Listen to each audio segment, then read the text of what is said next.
wrestling today is like FanFest. It's just a tremendous event, and I can't give Greg Price enough of facts of what he's done, enough of credit. It's just been a tremendous amount of work for him, and it's got to be a love, or nobody would put that much work into it. Because I know he don't make a whole lot of money out of it. Mm-hmm. From what I've heard, I believe the first few years he didn't make. He lost some money. That's right. Mm-hmm. That's a lot of expense when you think about flying in all of these guys. He's got I think about 30 legends coming in August, and when you think about flying these guys in, putting them up in a hotel room, feeding them, and doing all that kind of stuff, you got a lot of expense involved, and you got to pay them besides that. Right.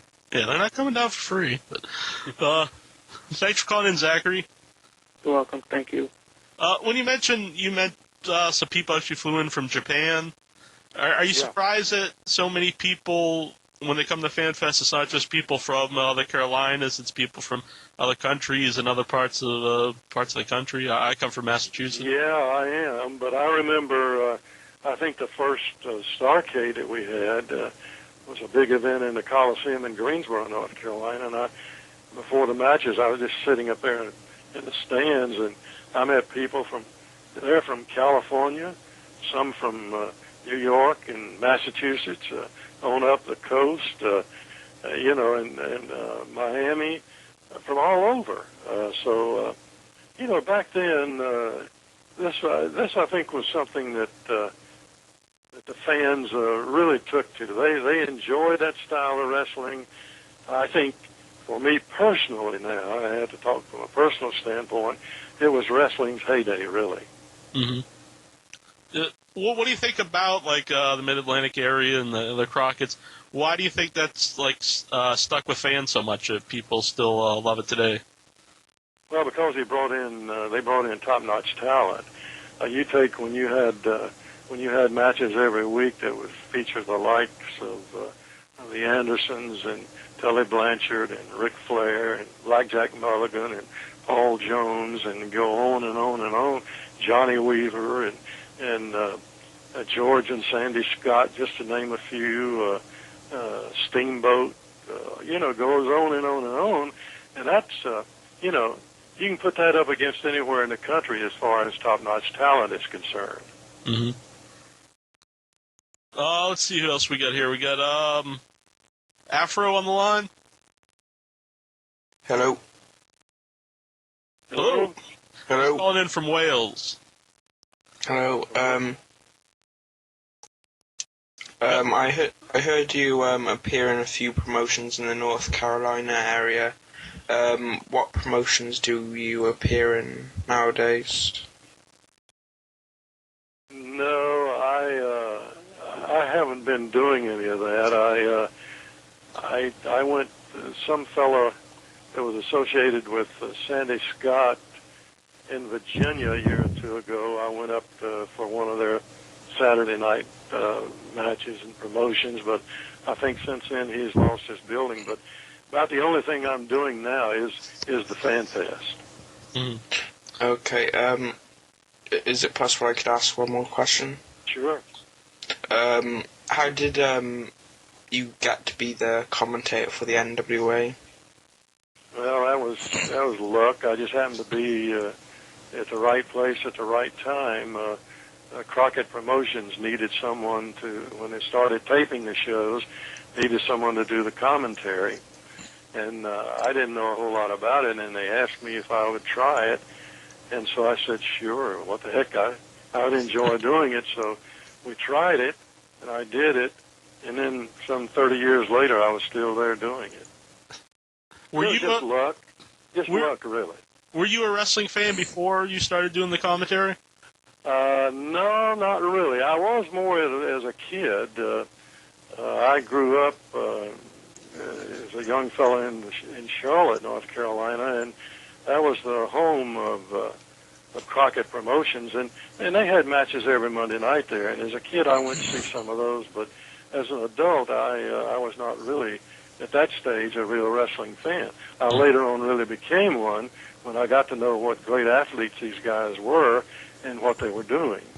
When you started doing the commentary, did they smarten you up to the business, or did that take a while? No. Back then, shortly after I began, George Scott was doing the booking. I never knew a thing. Never talked to them before the matches. They just gave me a sheet that just listed the matches, who was going to be in them, and I didn't have any idea. Nobody told me what any finish was going to be and who was going to win or who was going to lose or anything like that. It was all just spontaneous from that point, and I just called what I saw. Would you know, well, obviously you wouldn't at that time, but later on, did you know, the finishes of the matches, or did you prefer not to know, going in? I thought it was better not to know. Mm-hmm. But, sometimes I might be in the dressing room and I might hear it or I might know what was going on, but it was something that I wasn't really anxious to find out before the matches occurred. So it never did really occur to me to really, make an effort to really find out about this. Yeah. Did any of the wrestlers treat you as an outsider when you first started doing the commentary? No, and that was a wonderful thing about it, and that's why all of them I consider now to be great friends. They were all so good to me, and they helped me along the way as far as what was going on. They'd let me know what their favorite hole was going to be, or if they had a finishing hole, they might tell me what that was and give me the name of that. But they were all, I can't think of anybody that was really not friendly. Thanks for calling in, Afro.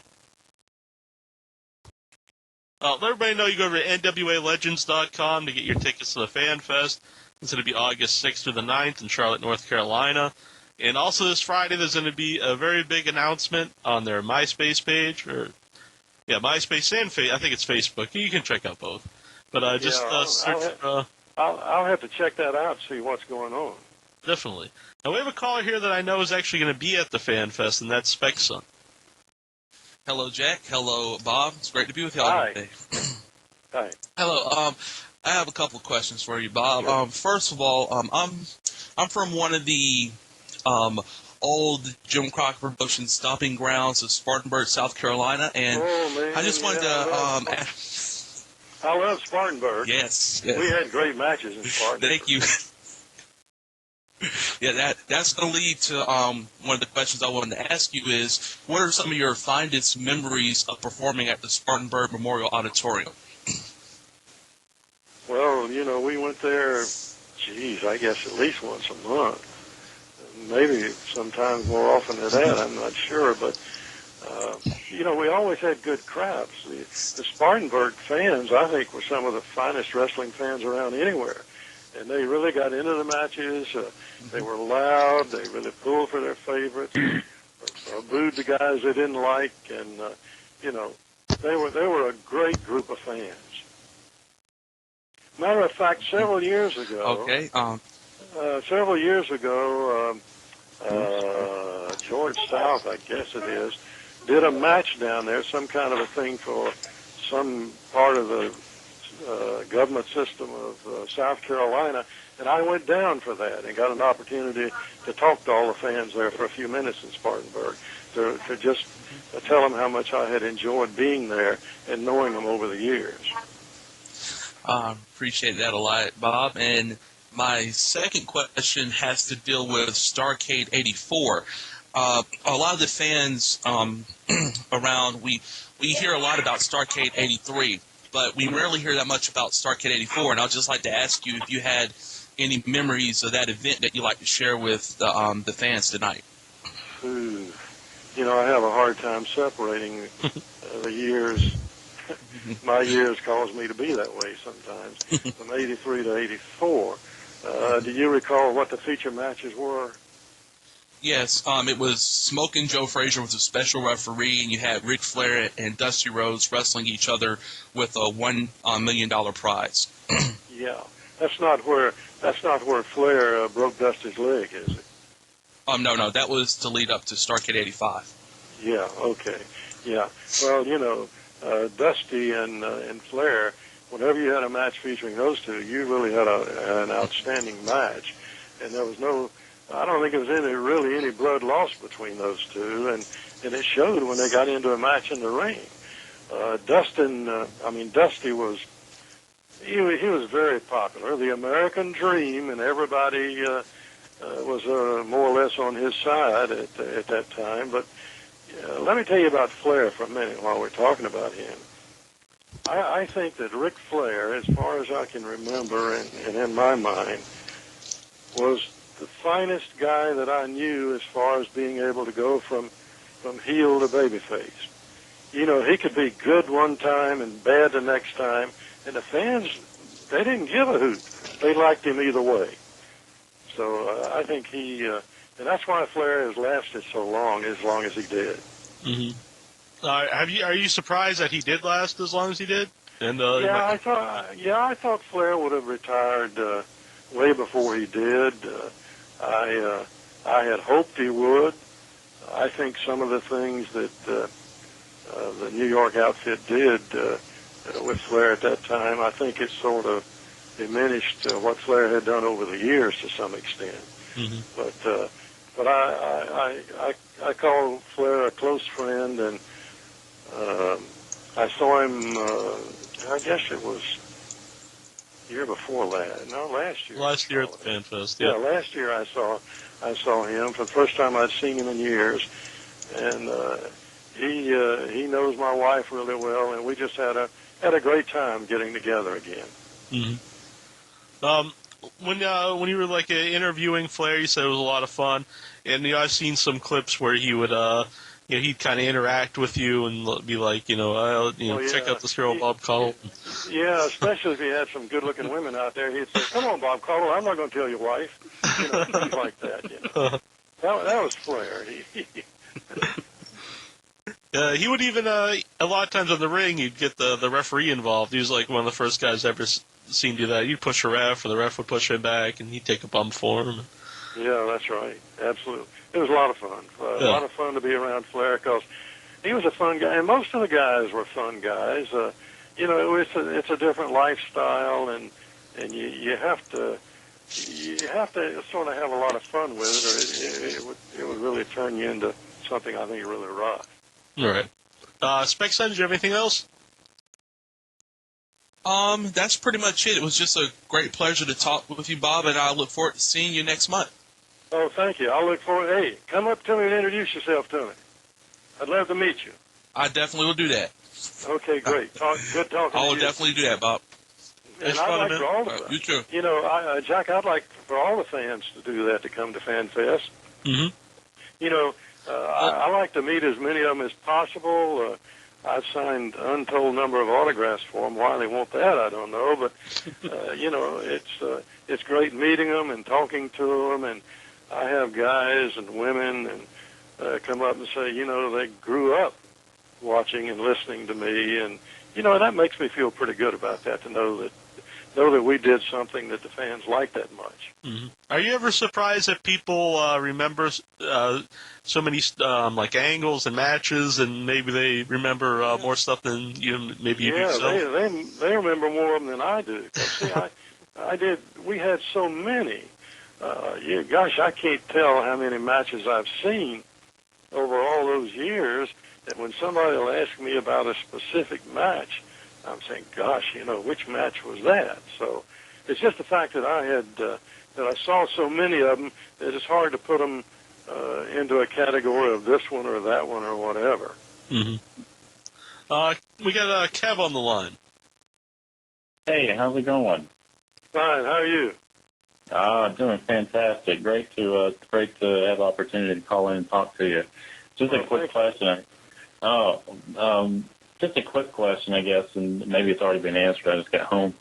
But after being in the studio all those years, what was the most interesting thing you saw from the audience, as far as a reaction or incidents or whatever that you can remember? Well, yeah. I guess I don't know. I know one time we were taping in the studio and We had a guy, I believe, the Russian was wrestling, and let's see, I can't remember who he was wrestling against. But anyway, this guy jumped up in the ring and started going at him, and he didn't last but just about 5 seconds, and he was carried out of there in a hurry.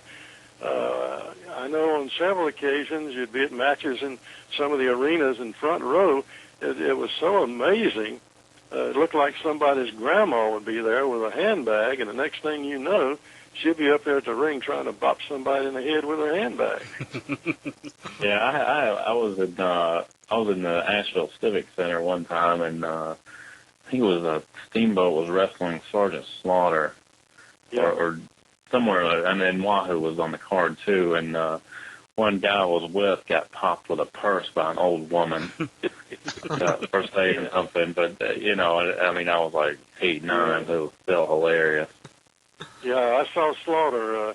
Sergeant Slaughter was at FanFest, I think, 2 years ago. Mm-hmm. It was great to see him again.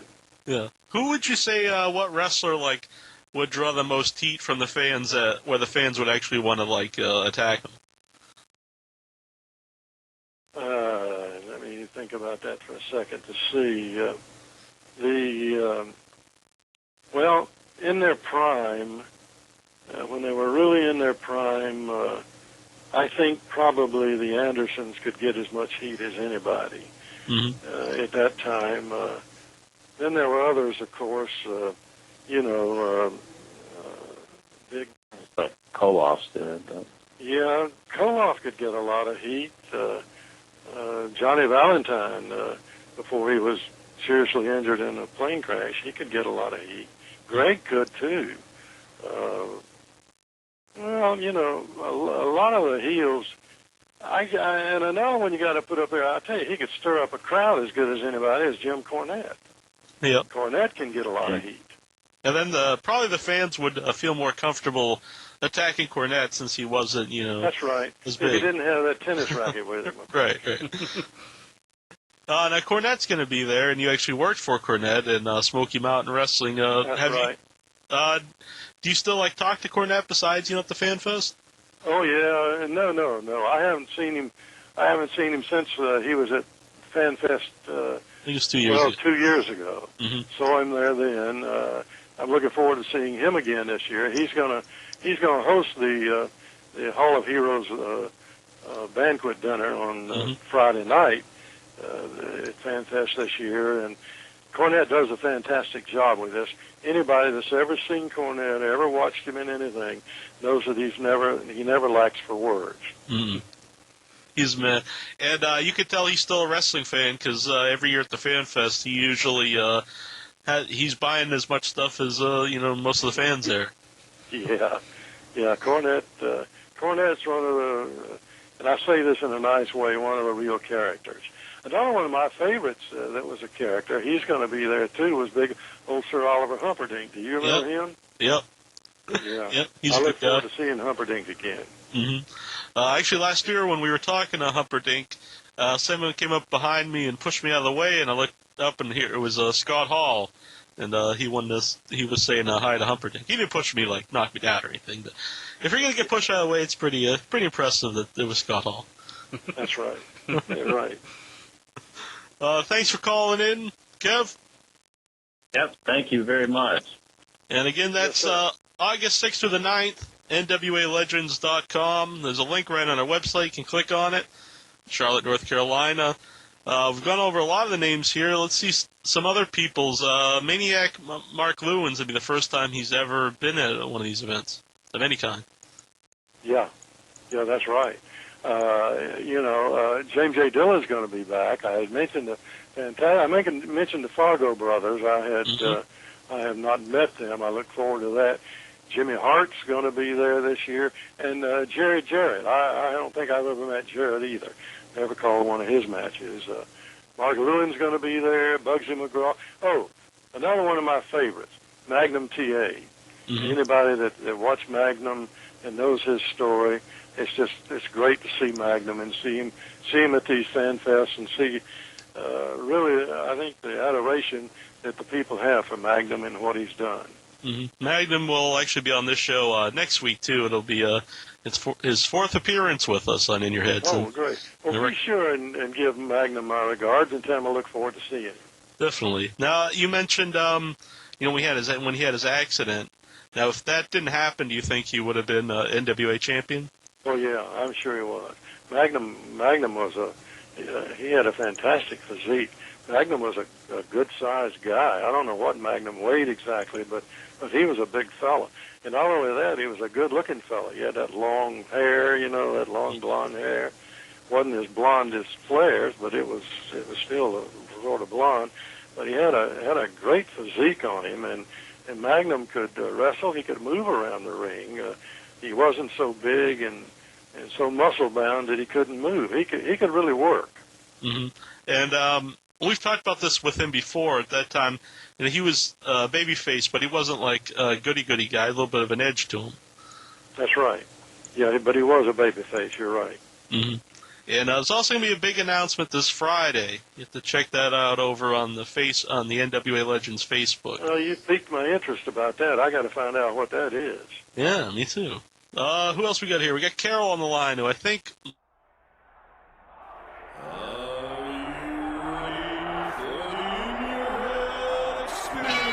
I have come here to chew bubblegum and kick ass.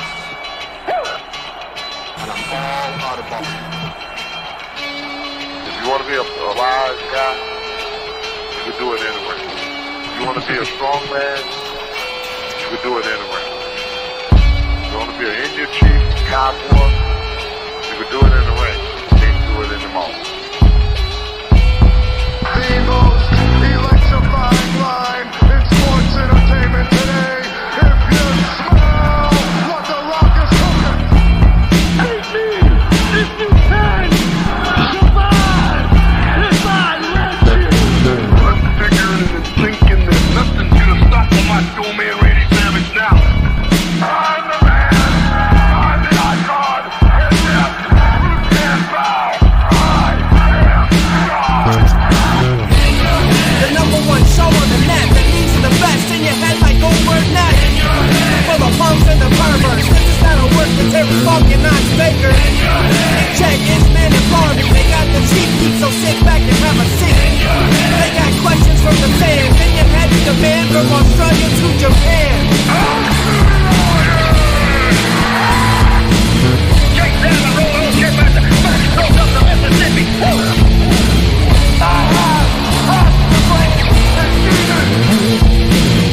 We are bigger, we are faster, and we are all night long. All you idiots, punks, perverts, and fools, be sure and tune in and listen to this show.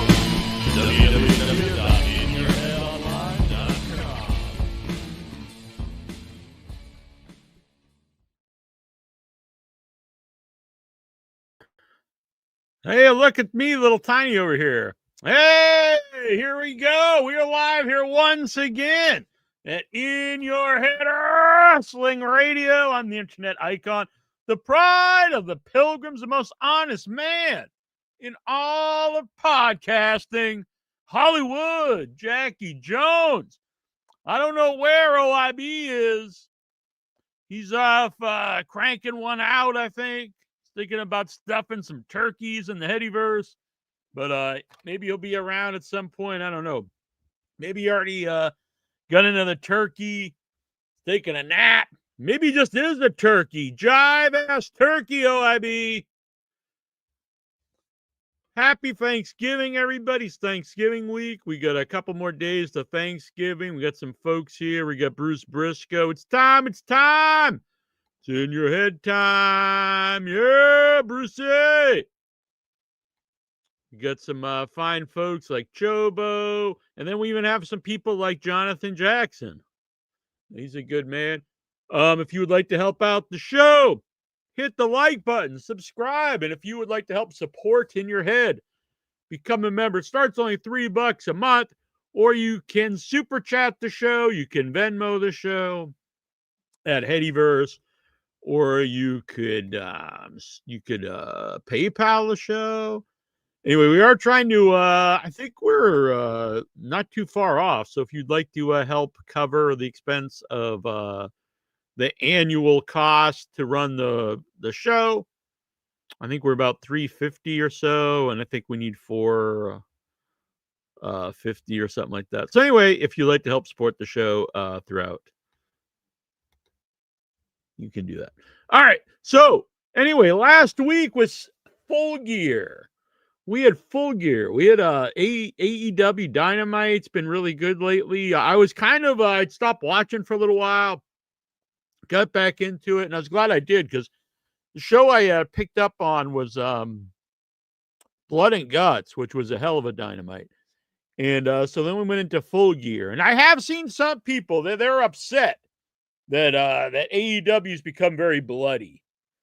But what's funny to me is for years, I saw the IWC, also known as the Internet Wrestling Community, for literally years, for decades. They were crying, they were whining, they were like, bring back the Attitude Era, bring back ECW. Enough of this kids wrestling. We want language, we want blood, we want violence. And then anytime wrestling gets a little edgy or there's some blood, they're like, what is this? Strike this from TV. This should get, canceled. What is Turner thinking? Blah, blah, blah. So, a bunch of pussies is what I'm saying. Not just pussies. It'd be one thing if you were just against that in general. Like, I hated ECW. I hated the Attitude Era. But it's these people that long for that to come back. And then you start to get some more adult wrestling, and you get the violence, and you get the language, and you get the adult content. And like, whoa, wait a minute. I want this to be very child-friendly. What's going on here? And I think what it is the internet will just complain. They like to complain no matter what. They'll hate it if it's all wrestling matches. Like, we don't want wrestling. I don't watch wrestling to see wrestling. If it's all storyline, I don't watch wrestling to see storylines. I just want to see in-ring action. If it's rated, PG, I don't want kids wrestling. I'm an adult. If it's adult, wait a minute. I want wrestling that's fit for family, even though I don't have one. So they will just complain no matter what. And I'm not saying you have to love what's on TV, but you're a hypocrite. I got to call the hypocrisy police if you're like, bring back the Attitude Era, bring back ECW. Wait a minute. Blood. Cancel this. I like the more edgy wrestling. I like a gritty style. And I like the blood. Now, do you have to have nonstop blood? No. But on a show called, what was the other one? Blood and Guts. You should have some blood. And then we carried on to this one. And I was there for it.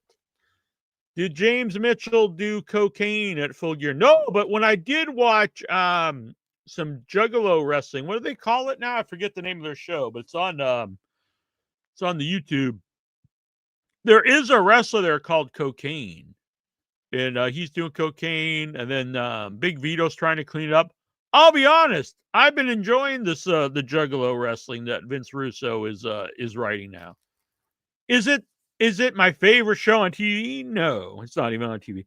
Is it the best wrestling I've ever seen? No, but it's different, and different is good because as much as I like AEW, I think it was a mistake to have Dynamite and then Collision. Well, what was this? Not Thunder. What was the Rampage? I didn't even think Rampage was too much. And for a while, you had that. Then you had Dark. Then you had Collision. And look, every time people argue it's good wrestling, yeah, it is good wrestling. No doubt about it. But it's all, it's all the AEW product. I can't watch 10 hours of any product. WWE, you got Raw, you've got SmackDown, and then you've got, NXT and all these shows. It's just too much to watch. They're 3 hours long each.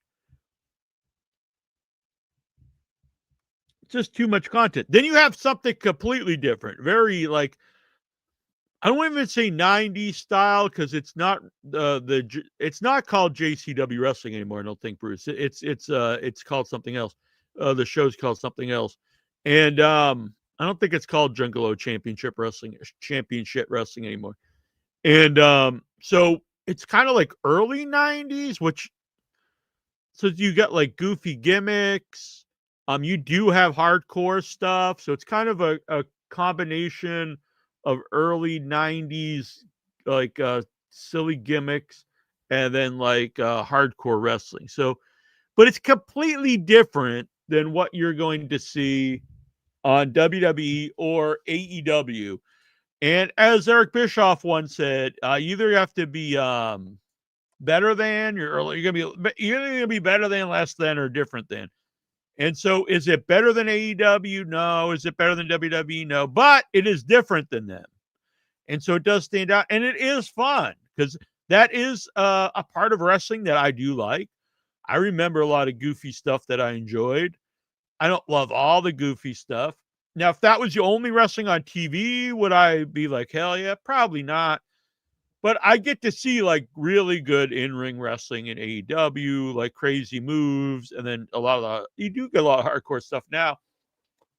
And there are good promos. I know some people say there's not like stories. I almost think there's too many stories sometimes in AEW going on at once. But you get all that. And then you can watch Insanity. And it's completely different. And I like it. It's its own little niche. People use that sometimes, I think, as a negative, the niche. But I don't. I think that's actually a positive today. You want to find your own niche. That's if you're too broad, you almost don't appeal to anybody. And a lot of shows that have been successful in the last 20 years were like niche shows. So if you would have went back into when there was just network TV and there's like 3 or 4 channels, and you're like, we're going to make a show about a drug dealer who used to be a school teacher, and you're like, well, that's not going to appeal to enough people. But in modern day, a niche show like that, like Breaking Bad, has an audience and it does really well. And wrestling itself is a niche. And so, and the Juggalos, the Juggalo Insanity, whatever it's called, they're never going to appeal to this giant audience. So don't even try. Make something different, and they're doing that. So I applaud them. I think a lot of pop culture caters the concept of niche markets. 100%, Mike. In fact, they even tell you that, like on YouTube, you should niche down. You should try really define like your niche instead of just being completely like broad. Like we just talk about everything, but you have to find like your niche. So I think that's wise. And I just think a lot of people just hear old wrestlers talk about, you got to appeal to non-wrestling fans and all this malarkey. And if you're not a wrestling fan, you're not going to watch wrestling to begin with. If you are, the casual fan. And the thing is, we could go a whole show on this about the casual fan. When I talk to casual fans at horror conventions and festivals and on my horror show, like people that watched in the boom era, and they started watching again, and a lot of them bring up AEW, and the ones that do always bring up a handful of guys. They always bring up Orange Cassidy, Danhausen, and recently at the last shows that a lot of people brought up Moxley, and I know there's Meltzer's always said that Moxley is like a ratings draw, and people they'll scoff at that because they don't personally like him. But if you only talk to the bubble of wrestling fans online, like how are you going to know what appeals to the casual fan? Anyway, let's get into AEW Full Gear. And it looks like I may be returning to Chicago in December to see what is it? World's End. I haven't been to Chi-Town for a while. Might meet up with some pals there. Guyana. We'll see what's happening. And anybody out there in the Chicago area, let me know. And if I'm out there, maybe we could meet up. I don't know if I saw. I think I did actually see all this. So the pre-show we had the Bang Bang Gang, and they wrestled. So it was It was Austin Gunn and Juice Robinson. I believe the other Gunn's hurt. How many people were in this match? The Outrunners. Oh, so what was it? A 8-man match? Bang Bang Gang of Austin Gunn and Juice Robinson with Ace Austin defeated. I don't know what's happening here. This is not written very well on Wikipedia. So we have Bang Bang Gang, the Max Caster and Anthony Bowen, Brian Keith and Big Bill, and the Outrunners. Oh, so yeah, we had the Acclaim, the Bang Gang. It's written. They're actually wrong on Wikipedia because they say Bang Bang Gang of Austin Gunn and Juice Robinson, but then they said, "Oh, I see with Ace Austin." All right. Anyway, I think I was just sitting down for this match. I don't really remember a lot. I do know the Acclaim's really over, and I think they kind of missed the boat.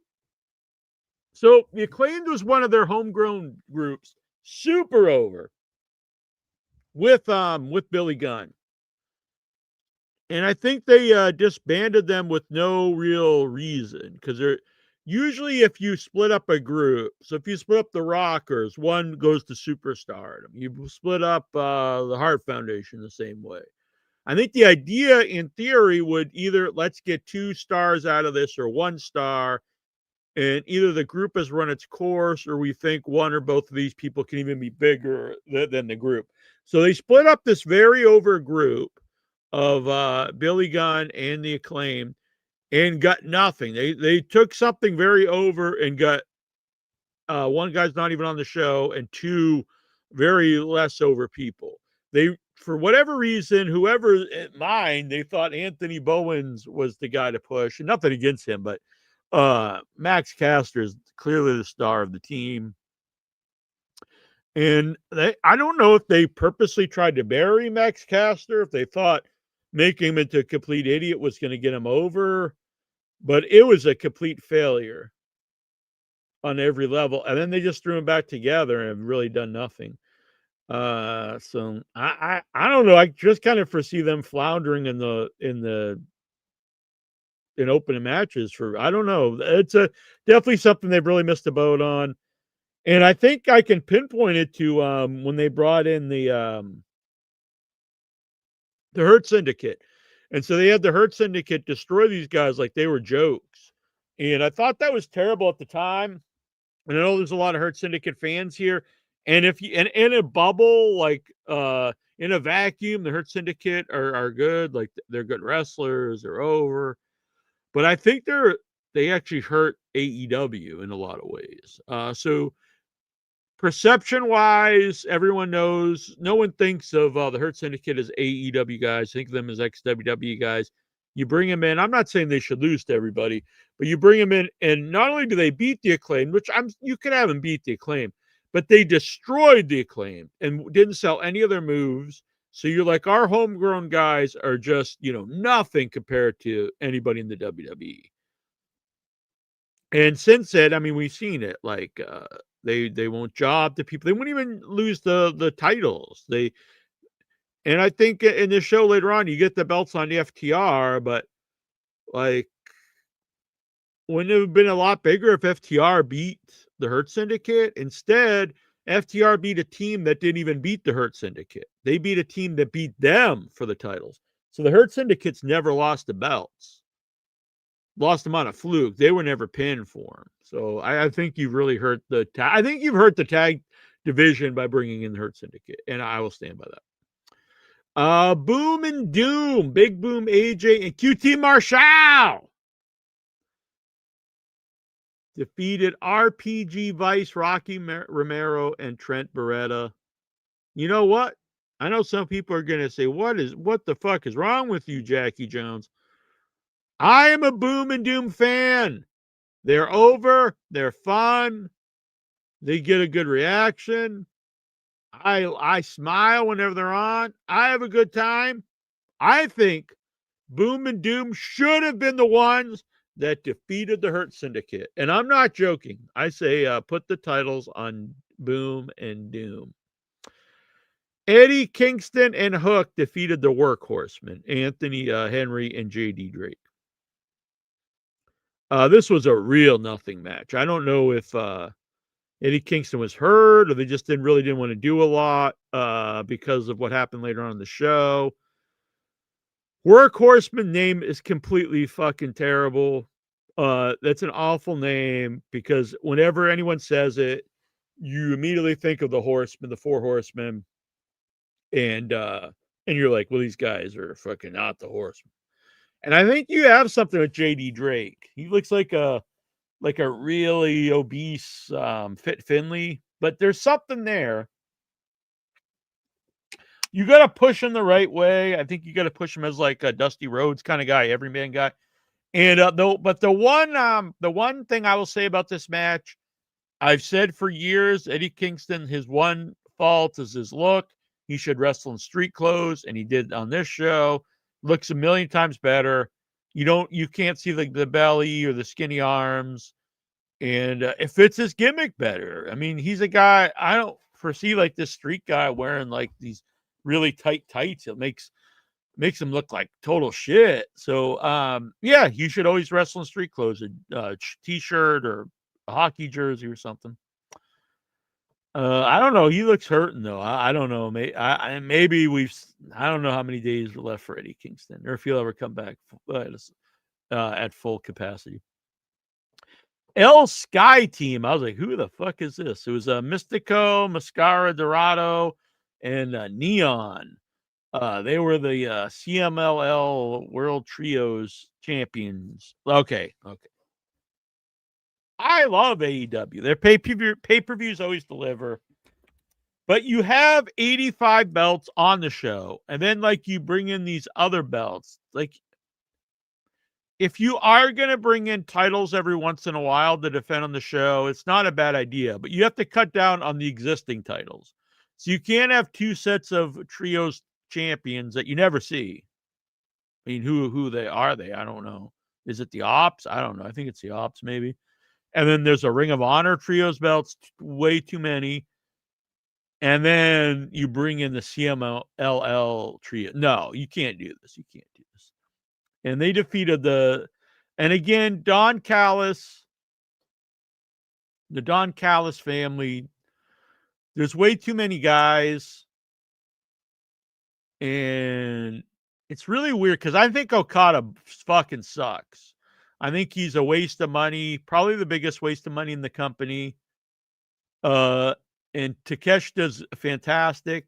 And Hechisero's a dark horse. I actually like Hechicero. But they push Okada huge. And they rightfully so push Takeshita. These guys should not be on the pre-show, is what I'm saying. And I think like Okada, like then he like was hitting Takeshita. I don't know. I think Okada stinks. So then I think that did that like bleed into the pay-per-view, I think. I don't know, but the first match on the actual show though was Pac versus Darby Allin. And Pac's new haircut, I think his new look has really helped him a lot. I've always liked the guy. But he looks great with the new look. He's in tremendous shape. Body-wise, he's very much like young Bulldog. He looks very much like Dynamite Kid versus Bulldog. And the haircut is a definite plus. Definite plus. And I'm a huge Darby Allin fan. Always have been. But I don't think I would have Pac beat him here. Although Darby's a guy that doesn't need to win every match because he's a guy who takes a lot of punishment, and that's his draw. But I still wouldn't have him lose very often. But you can make the argument that Pac maybe could use a big win here, and then you could do a series of matches, and this isn't one and done, which I'm not against either. Pac, Darby Allin feud would be great. So great opener, great match. Darby's taking all kinds of punishment, and Pac is a great talent. And it looks very impressive now with the new look. And when he's the bigger guy, which isn't too often in a match, like damn, this guy could really kick someone's ass. The Timeless Love Bombs, which is a shit name. Timeless Tony Storm and Mina Shirakawa defeated the Babes of Wrath, another terrible name. Willow Nightingale and Harley Cameron. The Sisters of Sin, I don't mind that name. Julia Hart and Sky Blue. And Megan Bain and Marina Shafir, who have no tag name. To have another title on the show, because we need more titles on the show. There needs to be endless titles on this show. We do not need a women's tag championship. If you do, you have to have a women's division, a women's tag division. Otherwise, you have like the women's champions, and then you have like one other team they fight. This is how it used to be in the past. So you had like the Jumping Bomb Angels and the Golden. Was it the Golden Girls? I forget what their names were. And they just would always wrestle each other. There was no other women's tags. So that works for like a few months, but then it's like, oh, that's all there is. And then to have a title of any kind, you need a division. So you need like feuds that aren't in the title picture, and then they win that feud and then go for the title. And I'm going to go out on a limb and say that does not happen. So I think this is going to be a really worthless title. Now, it could be wrong. Who knows? I love Tony Storm. I do not care at all about Mina Shirakawa. I don't like the team. I don't like her. Not a big fan. FTR defeated Brodito. This was a really sloppy to start, which was kind of surprising. I'm a big fan of Bandito and Brody King. I'm not really a fan of the team as a team. I don't like the name. I don't know. They don't really work for me. FTR used to be a big fan of. I absolutely hate Stokely Hathaway. I think he's terrible. And I don't know who in AEW loves the guy, but he's on there all the time. He's given chance after chance. And yeah, he sucks. And I think he actually takes FTR down. So this was a real really sloppy for a while, and then it got going. And we had FTR win the tag belts. I believe that they're the only 3-time tag team champions, which again, they really should have dethroned the Hurt Syndicate. Unless you go into a Hurt Syndicate feud now with the idea Hurt Syndicate saying we've never actually lost the belts, and then you have FTR beat them. I wouldn't even mind if Hurt Syndicate wins the belts back, but when they lose the belts again, they have to lose to a team. You can't put belts on people who will not drop them. That is terrible. And AEW doesn't need more of that kind of attitude. We've got rid of people with that attitude. You don't need more of them. No matter how cool they are, anything like that. So then we have the 12-man Casino Gauntlet match. And these are always fun to me. But again, this is a freaking worthless title, because you already have the Continental title, the TNT title, which they do a good job with it. When you have the TNT title, you don't need the Continental and what's the other? They have like 3 that are all, I don't even know what the difference is. It's like Continental. It's not Intercontinental, it's like Inter Country or like seriously, like really stupid names. So if you got rid of the Continental, because you have a world title, so what does Continental title even mean? He's the champions of the continent, as opposed to, is the world also the champion of the oceans? Like, I don't really understand that. So in theory, if you didn't already have all these secondary belts, I'm not against a national title, because it's fine to have. You have a champion of the United States, you have a champion of television, the TNT champion, then you have the world champion. That would be fine. But you really need to get rid of the Continental, and they have a couple other ones. I can't remember. Maybe they combined a couple of them. So Ricochet, I'm not a Ricochet fan either. It kind of seems like I'm not a fan of the show, but I did enjoy the show. I don't like Ricochet. I know people really love him. They like the new character. I don't. I think the character stinks, but people are into it. So a guy that I've been saying forever is completely worthless is Kyle O'Reilly. And I question the idea behind picking him as the guy to get behind. To me, there's many people I'd get behind before Kyle O'Reilly, probably like 80 guys. That being said, they have done a tremendous job pushing Kyle O'Reilly versus Jon Moxley. I never thought it would be possible. I don't think it's the right guy to do it with, but it's been successful so far. And this was a tremendous match. So maybe Kyle O'Reilly will prove me wrong. I just wish you really would have given a guy that had more going for him this kind of push. And hats off to Jon Moxley. I know he gets a bad rap by the IWC, by like a portion of it, but he's really gone all out to make Kyle O'Reilly too. Again, do I think it's the right guy? No, but they're doing their job and it's working. And I'm very surprised. I didn't think any kind of push would work for Kyle O'Reilly. The next match, two people I love, Mark Briscoe, who I think you could give a proper main event run to right now, and Kyle Fletcher, I think, is a guy you could build AEW around in the future of AEW, Kyle Fletcher. No DQ, fantastic match. And the other one before that was No Holds Barred, very bloody. A lot of blood on this match. Kyle O'Reilly match was very bloody. Mark Briscoe, Kyle Fletcher match was really bloody.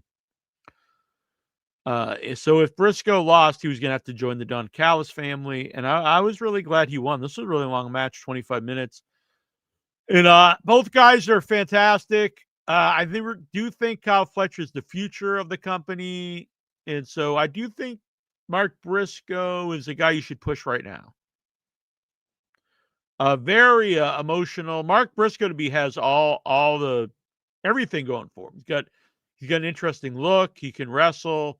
He's a good talker. Got a ton of charisma, and he connects to the audience. People there is part of it that his brother died, but even beyond that, the guy connects to the audience. So people are behind him because of the brother, and also the idea that he's been like an indie guy, an ROH guy for years, and was never on a big platform, and now he is.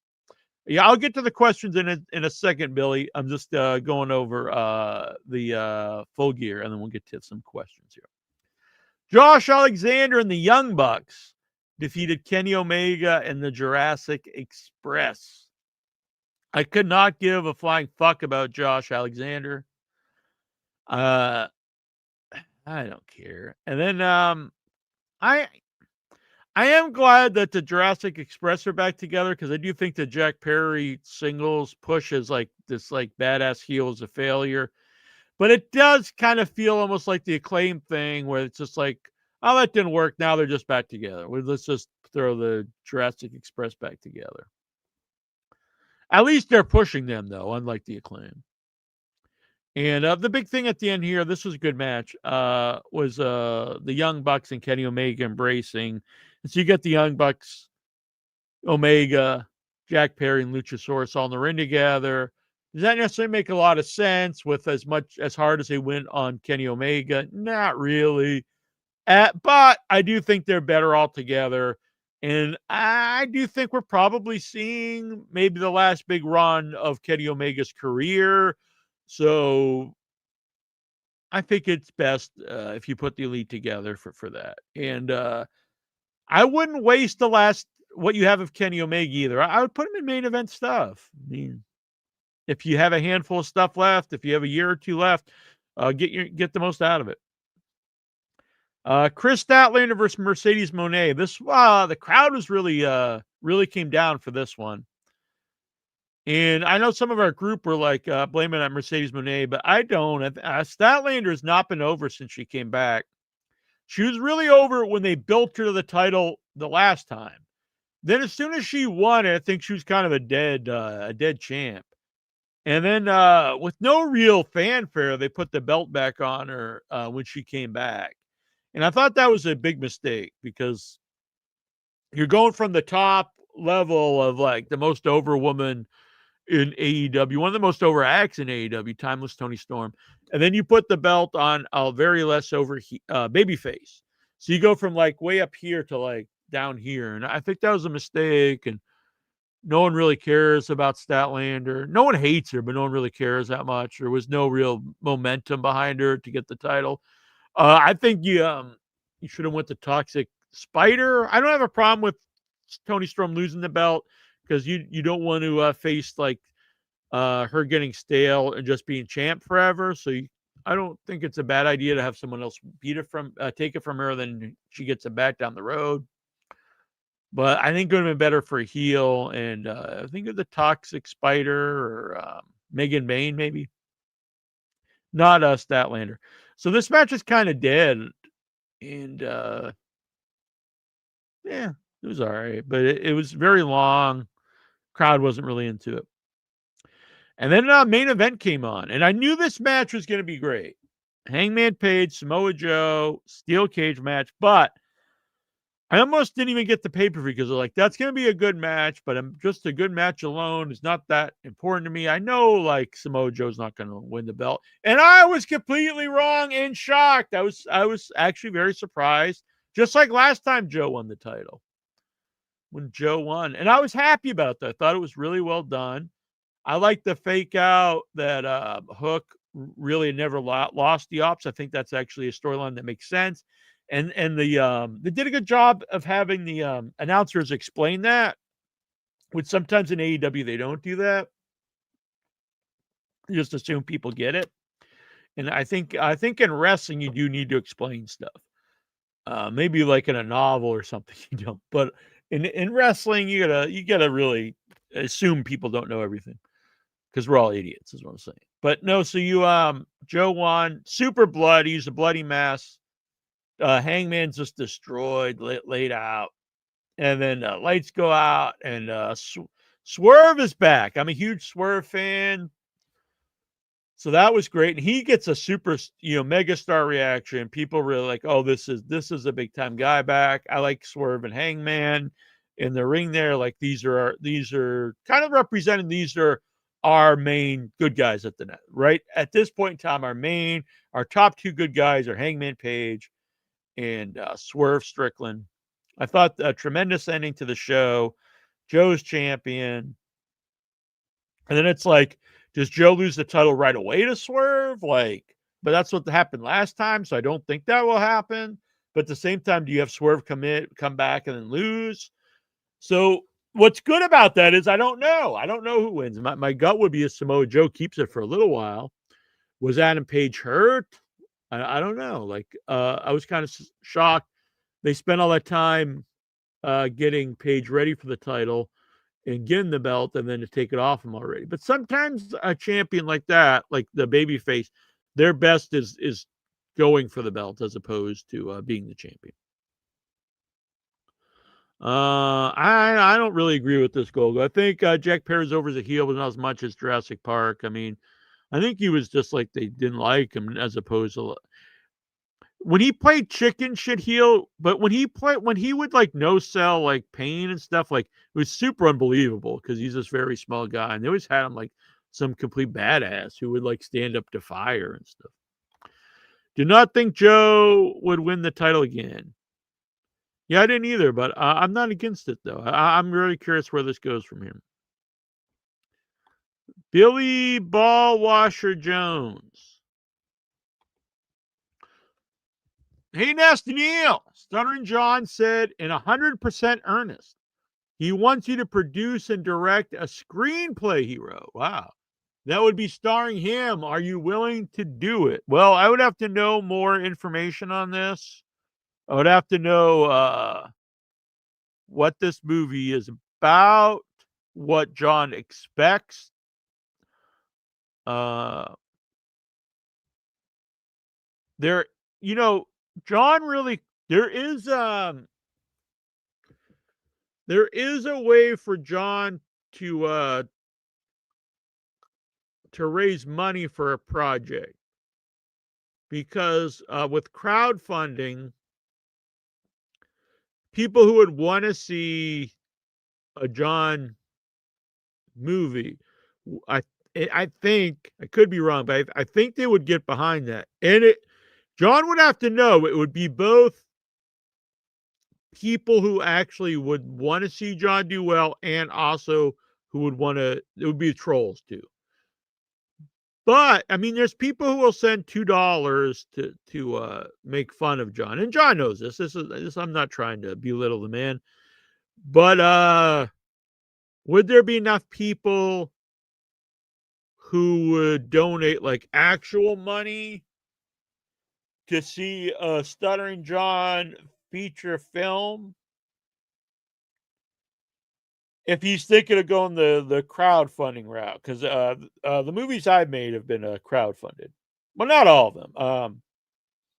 Solvent was not crowdfunded, but it was a different deal because it was an Austrian movie. And they have some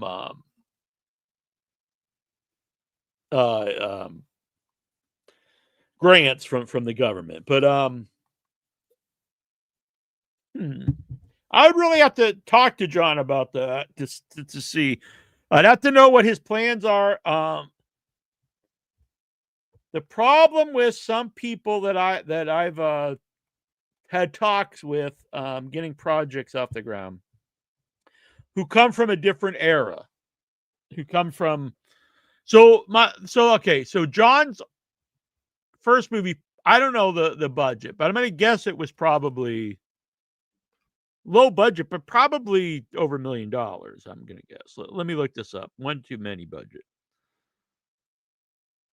The point is, people who have made like lower budget horror movies, and then they think, well, let's make a new one, and they just think like you can get like a few million to make this movie, and that's, unless you have like a name behind it or an IP that's like established, it's really not going to happen.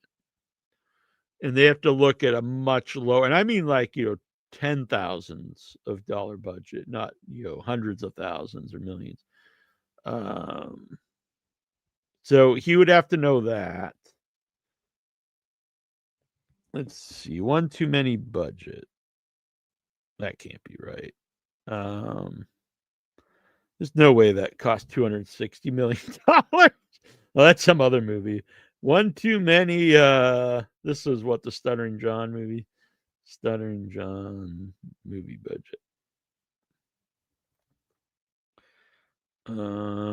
No public information. I'm gonna guess it was probably hundreds of thousands at the lowest, but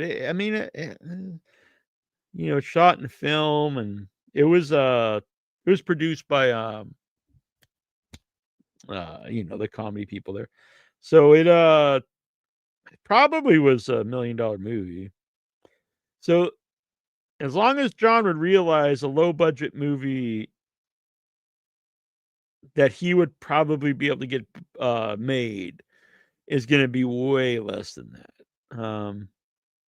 He'd have to know that. I don't know. He would. I'd have to talk to him about it. I'd have to talk to him about what kind of movie it is. But I could see potential for people getting behind to back it. This is a way that John could use the trolls to his benefit, because I do think there would be people that would want to see this be made to make fun of it. And if they would give money to make it, to make fun of it, who really cares as long as you had the money to make it? Is my theory. And if people out, the thing is, then you get it made, you already have your trolls who are going to make fun of it regardless, but you'd actually have it made, and then you do have a potential audience of people who don't care about this Dabbleverse, who you could try to market it to. So I don't know. I don't know. There could be something there. It could be something there. Let's see. Toronto Stevies. Anyone know what kind of movie this was?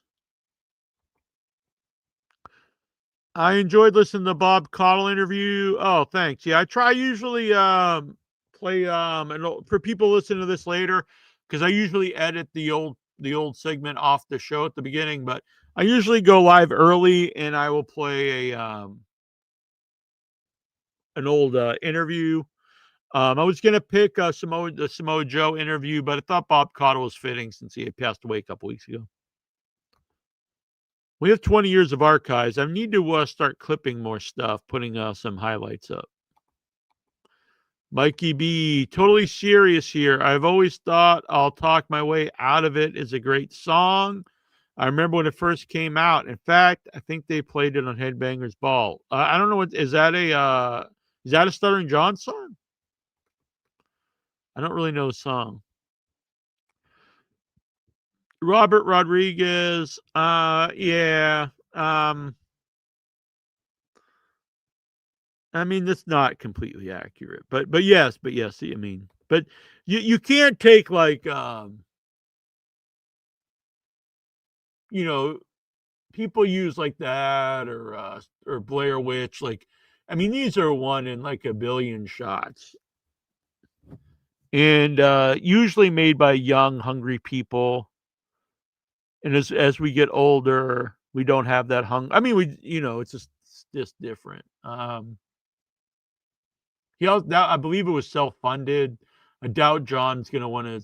I would not recommend this either, to self-fund your movie. It's the Stuttering John song. Okay, video is terrific. All right, cool. Well, if Stuttering John hears this or is listening now, he will be happy to see that he's got a fan of Mikey B. So my co-host, I don't know, he shit the bed. He usually shits his pants, but I think he shit the bed tonight, so I don't see him here. If you would like to join me, you can hop on, and I might get to the questions probably. Hop on, talk wrestling. We'll get to the questions. Tomorrow night on Without Your Head, I will be live because Thursday's Thanksgiving. So I'm going to do Without Your Head this Thursday, and we will have Thomas Lorber, who played John Carver, and Eli Ross Thanksgiving. So that'll be really cool. He played him in the fight scenes and the mask. And Zombie Duran, who is a friend of mine in Rhode Island, a local filmmaker who made Rotting Summers, new short film. I wrote it's his first feature film, but he is planning on making his first feature. This is his most recent short film. So that'll be a fun show. That'll be tomorrow night, 8 p.m. Eastern, before Thanksgiving. Stevie, what's up, boy? Where's that incher? Yeah. Rubbing one out. So, that AEW pay-per-view is one hell of a show. Yeah, I had a great time. Gonna have a lot of blood transfusions. Yeah, but if you watch old NWA, there was blood all over those shows. Oh yes, like Dusty got fired for bleeding. Yeah, they'd bleed all over the place. And AWA, bleed. Ric Flair would bleed. I think Vern Gagne really liked his guys bleeding because they were bleeding all the time in the AWA. Yeah, you'd see Manny Fernandez. Sometimes he'd just start bleeding, even in like squash matches, because his head would be all scar tissue. That's why, I mean, we used to go to those fan fests. You see all those guys, and their head would be all old scar tissue. Mm-hmm. But I think I counted about six different people bled on that show. Yeah, it was a lot. It was good. That's a lot of blood. I enjoyed it. I mean, yeah, I had a really good time. I thought the Joe win was good because I did not expect it, and then I really liked the whole ending with Swerve coming back. The whole end worked for me. I thought that was good. Mm-hmm. Yeah. I really wouldn't say any match is bad. I just think Statlander is just not really over as champion. But I mean, the match was, which there was nothing wrong with the match. But. I mean, like, so it's like Tony is like, so Tony, so they're trying to develop a women's tag team division now in AEW. Yes, I think the idea is like, well, since Tony's so over, if we build it around her, like that'll help. But like I said earlier, I just don't think it'll ever take off. And it's not because they're women at all. I'm not sexist or anything, because I think people who talk about like anything bad about women's wrestling today, they just, to me, come off so outdated, because like women's wrestling is better than it's ever been. And some of the women are as over as anybody. So I think, but to have a women's tag division or any kind of division, you need whenever I've seen it tried before, it's always there's the champions and there's the challengers and there's no other teams.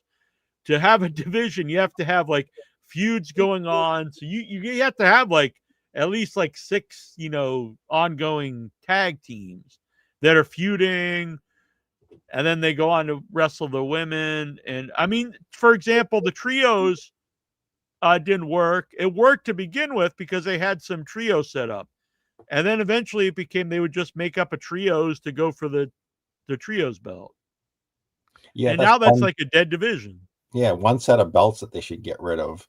But it reminds me of TNA. TNA tried the same thing with the women. They introduced tag team belts and manufactured tag teams, and they really only had like one full time, which was the Beautiful People, and everyone else was just manufactured. Yeah, that's how it's always been whenever it's been tried. Yeah, it might have like a little run, like when it was fun, like in the 80s was the Bomb Angels versus wasn't the Golden Glamour Girls. Glamour Girls. But then like you had no other tag team. So like it's cool for a few months and then that's the end of it, And it would run out even faster now since you have so much TV. I don't, in theory, I get it, but you'd have to devote a lot of TV time to women tag teams, which I just don't see it happening. Mm-hmm. Yeah, well, I don't know. And there's way too many belts, Yeah.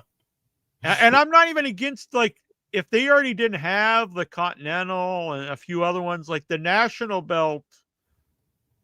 So if you had the world belt, the national belt, and the TNT belt, I would think that would be fine. That would be good for the men, for the single men's title. Because you'd have, the world title, the champion of the United States or North America, and then you'd have the TV champion. And that makes sense because there's like an order to that. But like, what's the difference between, honestly, a Continental belt? How is that different than the world belt? If you're the champion of all the continents, aren't you the champion of the world? Or if you're the world champion, you're also the champion of the oceans? Like, doesn't make much sense. Well, I forget what was it, that AWA pay-per-view where every match was for a belt and they just made up belts and yeah. Sometimes I forget, like, I don't even who didn't they come. I think they did combine 2 of the belts not too long ago. But there's just too many. Yeah. And like there's like 2. Then it gets really bad when they start bringing the ROH belts on the show. Well, or like even when they bring in the CMLL trios belts, and it's like, we already have 2 sets of trios champions. Why do you need these on the show? Yeah, just way too much. And Monet having 14 belts, like I'm not against like the concept of her like getting, but no, I mean, I can't name any of the belts besides no one can. So like people compare it to the Ultimo Dragon, but he had like some like actually like real titles that people like. And not everyone had a belt then, so it's kind of fun. Yeah, well, but really emotional moment. I thought one of the most emotional moments was Mark Briscoe winning. Yeah, that was awesome. That was That's an a guy I awesome, really think they should. You could push him as a top guy right now, yeah. and I do think Kyle is a future of AEW. So both those guys are great, honestly. But I'm glad that they are doing something with Briscoe because I think he's got like everything really going for him. He's besides maybe his age, but he's got a good look. He can talk. He has really a lot of charisma. Connects to the crowd. A great wrestler. He's got kind of everything you'd want. Yeah, but I think, and I asked this in the questions, like Dar- Darby had better slow down, or he's going to be the next Mick Foley, and he's going to retire. Yeah, I think that honestly, I think that's what he wants. The one thing he obviously has going over Foley is he's way smaller and doesn't have Yeah, all the extra weight on him. So, but still, I but don't think yeah, he yeah, should be. he's I probably don't honestly he probably takes more risks than I can't say more risks than Foley because Foley did some, but crazy. maybe more overall. You know what I mean? Yeah, Like every match he takes like multiple insane bumps. yeah, but like, And I love the guy, and he's got like a really special charisma to him. And for a smaller guy, like his dives look really cool. Looks like he's really trying to take people out. And at this point in time, he wouldn't need to do all the stuff he does because people are already behind him. And I'm not saying don't do any crazy stuff because I think if he did do any crazy stuff, like he would lose a lot of his appeal. But save that to like 2 or 3 a year. You know what I mean? yeah, like the Undertaker when he does his dive, it's only once a year he does it, Yeah, and yeah. I mean, you can do some dives, but like the great big giant insane stuff, like save that for. yeah, I don't want you don't need to do 2 or 3 a match. Save one for like a few pay-per-views a year. mhm. And like I said, he's so small. He has it'll be easier on his body than Undertaker or Mick Foley. But but it's still like you're not you're still gonna get beaten. You're gonna still get broken down. Like Yeah, you're going to be, well, if you're still around, you're going to be like Jeff Hardy in your 40s or 50s. I mean, he can barely move. yeah, After and a there's while, life out probably. after wrestling. So. Yeah. And I mean, and I assume that a lot of Jeff Hardy's demons are because of all the pain from all these bumps he's taken. Mhm. I mean, even Matt's like really broken down, and he Yeah, took Matt bumps, is but not as too. many as Jeff. Yeah. Yeah. Billy wants to know, Toronto Stevie, were you crushed to learn Chief J Strongbow was actually Italian? Not at all. I've known that for decades that Joe Scarpa is an Italian, and I think we were talking about this when Sheik Adnan Al-KC died. It's like Vince McMahon Sr. made him an Indian as well, and like the most popular Indian tag team in the 1970s was an Italian and an Iraqi. Like this is what they used to do back in the territory days. Like if you saw somebody from Russia, he wasn't from Russia. He was probably a local guy. They told him to shave his head bald and put on a red singlet. An That's Indian, just what they thought. If you shaved your head, you were an evil Russian. yeah. Like Barry Darsow was a evil Russian. Yeah, I honestly thought Nikita was Russian when I was a little kid. Well, he was so committed to the gimmick. Yeah. But he was Scott Simpson or Sean Simpson from Minnesota. Yeah, I think I think the only wasn't Nikolai Volkov actually. He's either Russian or Lithuanian or something. Yeah. He's like one of the few people. But he was a Mongol. Right.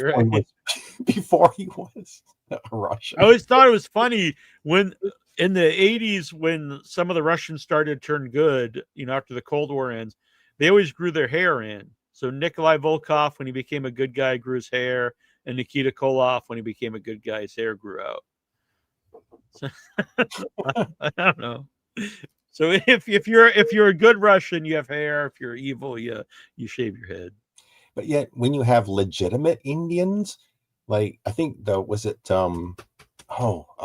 Briscoes, Jerry and Jag were legitimate Indians, and yet they didn't wrestle as Indians. Yeah. That's probably good though, because That was good for their careers. yeah. I think one of the Tatanka. I don't think there's too many like actual Native Americans that went all out with all the headdress and all that stuff. Yeah, I can't remember. Was Frankie Hill an Indian? He was There Jubal was a guy in Strongbow. WCW, but like he wasn't particularly good and didn't stay around very long. But Which one? who's that? He's kind of a big guy, like in the '90s. He wasn't there very long. I can't remember what he was called, but There was the Young Bloods, but I don't think they were Indians. No, I don't think they were either. They weren't Indians. That's a gimmick you haven't seen for a while. Like like the prototypical Indian guy. That probably wouldn't really fly today. It wouldn't fly today. No. You don't want to see like you don't want to see them doing this. Yeah, as soon as I said that, I'm like, they've got rid of some of like these football teams or the sports team that's been around for decades. So yeah, you probably can't have the guy come up. That's why I know some people say you're woke, but honestly, Redskins, if you think about it, that is a terrible name. That's a terrible name. Yeah, but like I don't see anything wrong with the name Chiefs and Braves and things like that. Yeah. I think that's a fine name. No, I was on a radio show a long time ago, and I was just really going to town on the Atlanta Braves old logo, that Indian logo. Right. Pretty awful. Yeah. And the Cleveland Indians logo was really bad. Blading was Billy. Blading's all over AEW. Blood and Guts, there was blading on every match, and then on this last pay-per-view, people are bleeding buckets. So blading has definitely come back in AEW. You see it in WWE too, not as much as AEW recently. But I do think you could go. I've been good with. I thought Blood and Guts. I think it's actually best for Blood and Guts because it is annoying when I watch like Hell in a Cell or something. There's no blood at all. It's like, why even do this match, really? And I like this last show a lot. Now, do you if you do it every show after every show, it's too much. But these last two shows I enjoyed. Mm-hmm. Plus, you should save them for your big feuds. Not just everyone bleeding all the time. Yeah. But in theory, I'm not against it. If there's not at least one confirmed hepatitis C contraction, it ain't real bleeding. As far as I know, I think only is Abdullah, Mm-hmm. and there's still like kind of, I don't know if he really gave it to Hannibal or not. Who knows? But Hannibal's looking kind of rough lately. I saw some videos of him on Michael Petrell. Hey, guys. I haven't seen you for a while.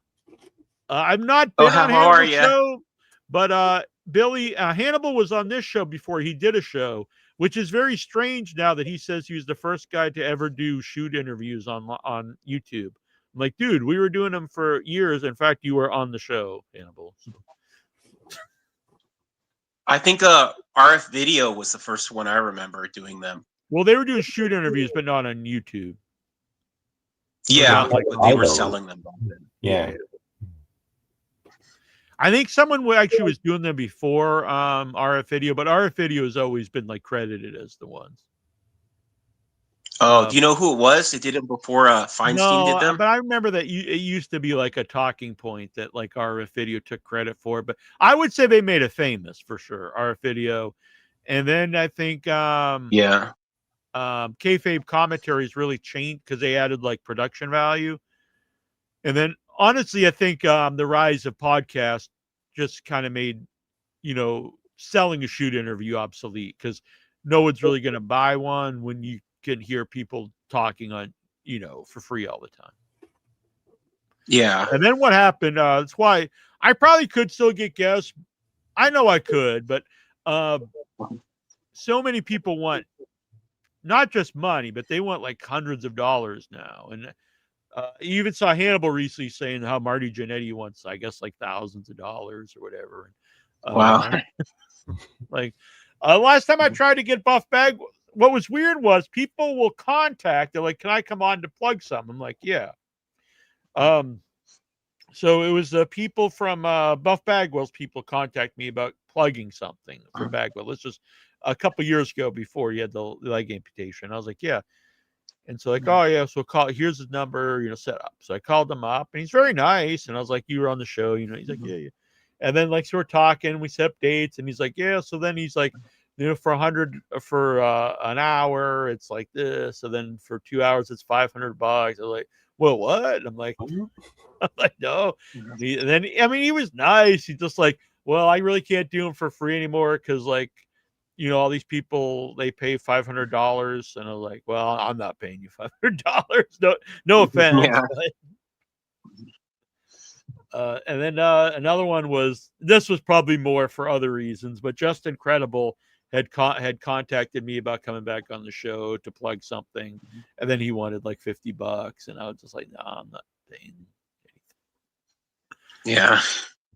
So I get it, but I probably should try to get. I mean, we've had people not too long ago. The Mountie was on, but it's a little disheartening because we used to get tons of people on the show, and then even when we had the guy from ECW, Chubby Dudley on, he said he gets it, and he gets it for people that he actually worked with and was in the locker room. Oh yeah, he trained too, right? Like people he trained.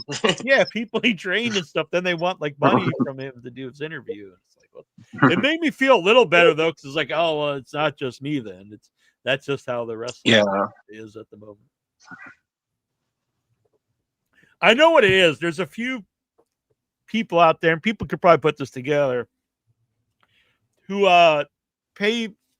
I don't want to say they're marks, because they put a lot of ads on their shows and stuff, but they pay wrestlers to do interviews, and then all the wrestlers were like, "Oh well, if this guy's paid me $500, and I'm not going to do one for free." Yeah. And there's no way nothing against Bagwell, but I mean, I don't know how you'd make your money back on a $500 Buff Bagwell interview. I don't think you would. Yeah. Maybe like I remember you said Russo was talking about coming on. Yeah, actually got to set that up. And I'm actually, I don't know if you guys know Husey. On the old clips of the Conan show, the Conan podcast, you'd always hear, "This is Husey, hello." And it was always Anyway, I'm going to be on Husey's show with Vince Russo. It's going to be me, Husey, Vince Russo, and Bob Levy, the Reverend Bob Levy from the Howard Stern show. But I'll try to get Vince Russo on here too. Okay, that'd be cool. Yeah, I saw this. It was posted in our group. If you're not part of our Facebook group, it's facebook.com/group/IYH Wrestling. The Hannibal just posted a 20-minute video defaming Marty Jannetty this morning. I saw the one yesterday because Marty made a Facebook comment critical of him. Yeah, I can't. We had Hannibal on the show years ago, and he seemed like a nice guy, but the last few years, he doesn't seem like a particularly good guy. Yeah, that's how I heard about him. His lawsuit with Abdullah the Butcher. Yeah, I never heard about him before in your head.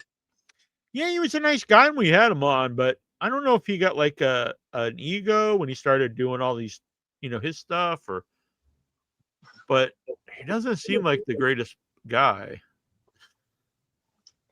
Like people have a lot of I enjoyed his interviews with him during the pandemic. Yeah. People have a lot of bad experiences with him, and if anyone like gets on his bad side at all, he just like goes full force, like really hard against them.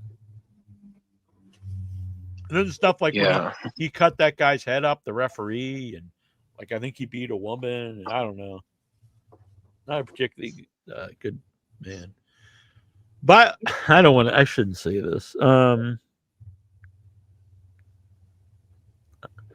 How do I say this? I probably shouldn't talk about it. But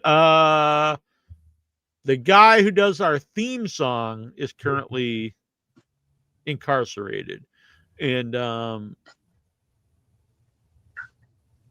for not good things. So we've talked off air about if we should just keep the theme song or should we use a different song. I don't know the answer, honestly. So what to think about it. Was it the original one, like from 2005, 2006? No. Or it's like the Not more Andre the recent one, right? Giant. The one I played today. The one I played. Oh yeah.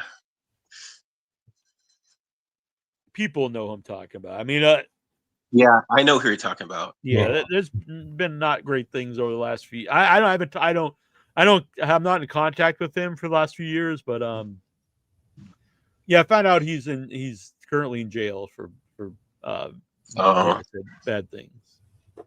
What about the guy that used to host Friday Night Fever? Me? He was in jail too, right? Oh, Buck Winchester. Yeah. He was in jail. The other guy is in jail. Oh, okay. You understand what I'm saying? Yeah. The other guy Buck was in jail like Nails was in jail. Okay. Not to break kayfabe here on the show, but yeah. Other one's in jail like I don't want to say rock and roll because it's not like that kind of stuff, but it's not good stuff either. Oh, I heard Dark Side of the. Did they contact you? Dark Side of the Ring. They said it's already done the next season, and they did an episode on Rock and Roll Bucks. They did? Oh shit! I should have. Oh shit! Yeah. Damn. You check your email. Yeah. They'll tell. Shit. Man, that sucks because because they paid $500 for the 15-second clip of Harley Race. Well, how much are they going to pay for an hour of this? Yeah, they said Ashley Mazzaro was another episode, and I think that I don't know. I don't remember the list, but I'm glad it's coming back for another season next year. Yeah, I'm a fan of the show. Yeah. That's going to be a good one, though. Or I mean, it'll be an interesting one. Good's a weird word to use for the Buck Zumhoff. Yeah. I wonder if they got an interview with Buck Zumhoff. I don't know. Maybe they went to the prison he's at. Yeah. Dang. What's going on here? Maybe if they offered him some candy in a van ride.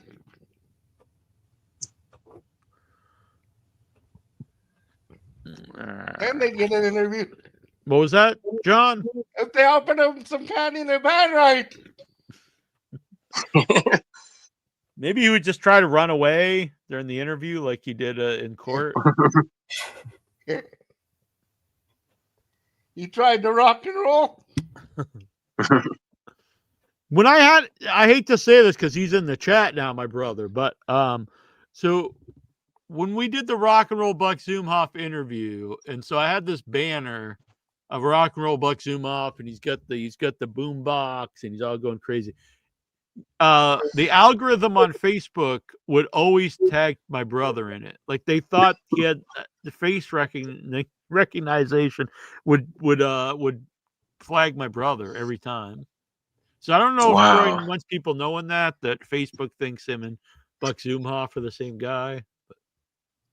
That's so glitchy though, the Facebook, especially back then. Yeah, it's probably better. It's probably a lot better now. Yeah. Yeah, I would get tagged in stuff that wasn't me. This was probably like 15 years ago or something. So yeah, they probably just saw a guy with a beard and just, oh yeah, this is this guy. Yeah. It's Jesus. And he hosts a wrestling podcast.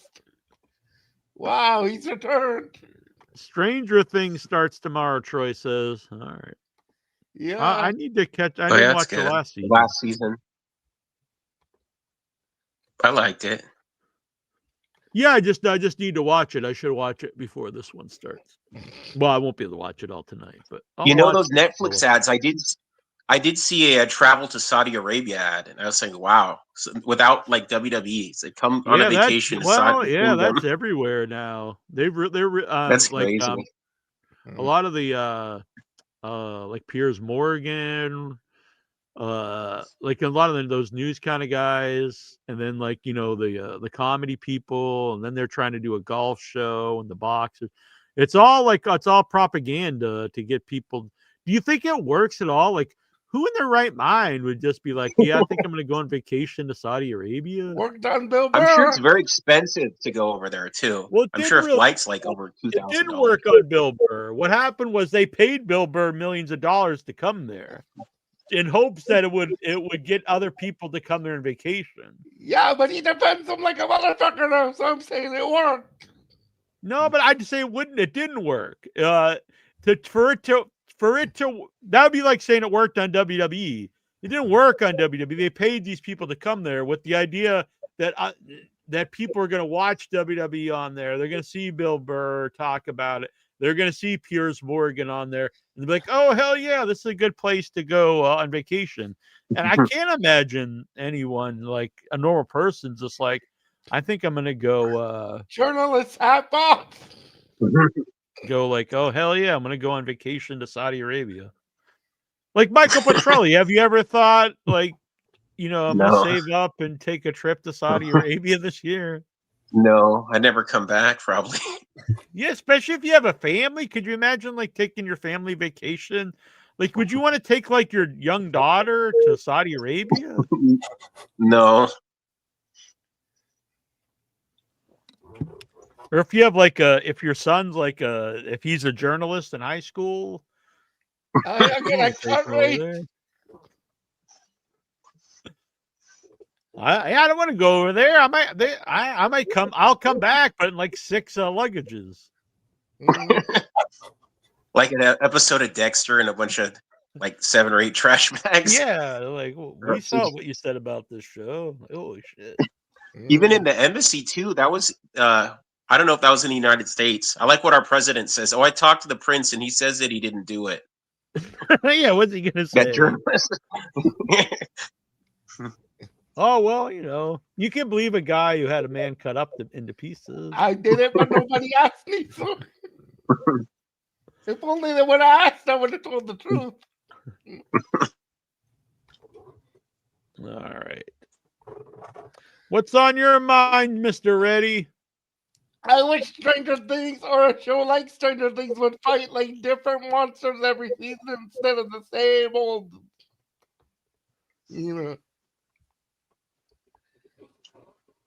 I would like a different set of monsters.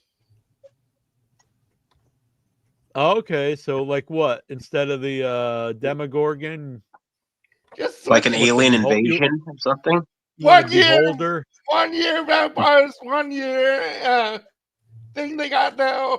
I don't think vampires really work. You need so it's a show about interdimensional beings. So I think it needs to be like interdimensional stuff. You know what I mean? I just want different happenings each year. Yeah, my problem was, so these kids have been like, they fought the Demogorgon, and the one was like kidnapped by the interdimensional demon, and then they're all freaking out playing D&D again. I'm like, if you went through all that, are you actually gonna be like all freaked out playing some Dungeons and Dragons? I don't think so.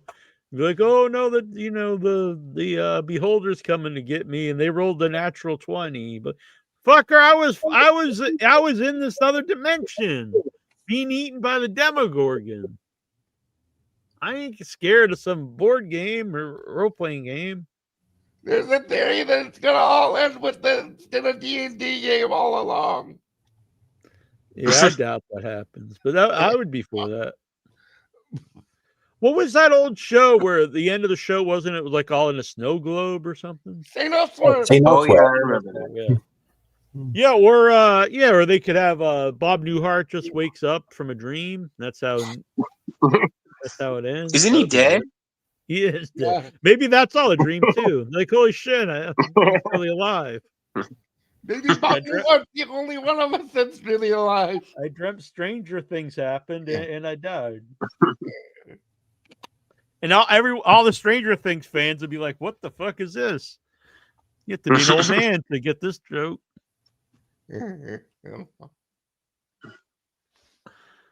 Aren't all the kids like in their 50s now on the Yeah. show? Pretty much. What's on your mind, Mr. Petrelli? I see this quote going around on Facebook that Bret Hart says that Vince McMahon and Shawn Michaels were gay lovers. Yeah, Have you seen that? Yeah, he's been saying that again. I'm a big fan of Bret Hart, so I say it's true. People were saying that about Ultimate Warrior. Do you think One Warrior Nation had to fill in for that too? maybe.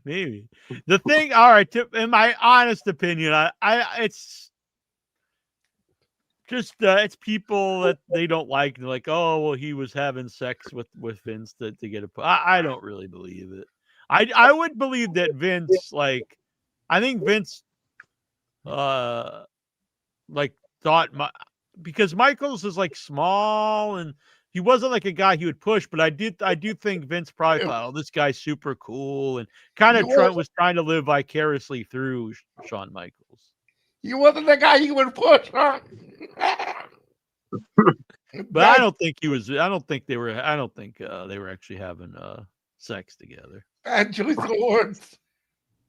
Well, I mean, well, but Scott I don't Hall know that there is like a history of stuff in the WWE, like Yeah. some sexual deviancy and like trying to, but it's usually with like job guys, like they were trying to get the job guys to do stuff with Patterson and people. So.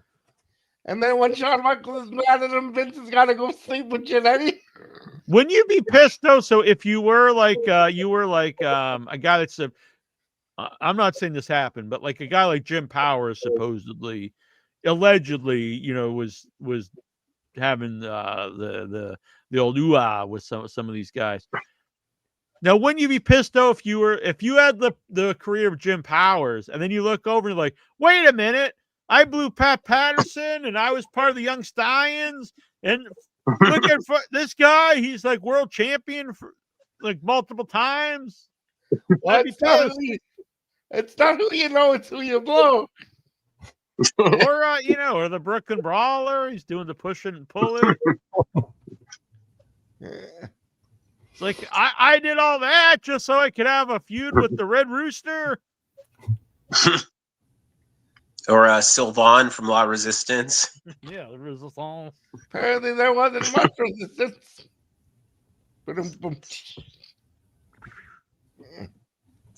Who do you think? Okay, let's say it happened, allegedly. This is all alleged. Who do you think the top would be in Shawn Michaels? Because I think people are thinking the Boss would be top, but I mean, Michaels does not seem like a guy that would bottom to somebody. Like maybe the character, Do you think Vince but took like the he had sweet like chin music? He took it like that. Maybe they double teamed a woman together. I could see that. They're shitting on someone's head. Yeah. They just made Jannetty wear a wig. That's why Michaels found the Lord. That's how the one eye got crooked. He was like trying to look the other way. But it's all alleged if Shawn Michaels is. Shawn Michaels, former guest here on the show. Really? Yeah, Shawn Michaels and Bret Hart. Yeah. So Scott Hall was talking about the bearskin rug and shoot interviews. Remember? Oh yeah. A lot of people did. The Billy Gunn did, I believe, and Road Dogg. Then when they come back, they're like, when Road Dogg comes back, then it's like, he's just a complete kiss ass. Mr. Company, man. Yeah. Who else? Lots of people. I mean, Nails had said it. Nails supposedly it's why he choked Vince was he's trying something. I never really believe that, to be honest, either. But who knows? I used to not believe the Pat Patterson stuff because they didn't fire him. But then after the McMahon stuff comes out, and I'm like, if this was going on so long, like all his like people had to have known. And then I started watching stuff, and, like so many people. Yeah, so many people have these stories about Pat. And it's not like one guy. It's not like, well, if one guy says it, who knows?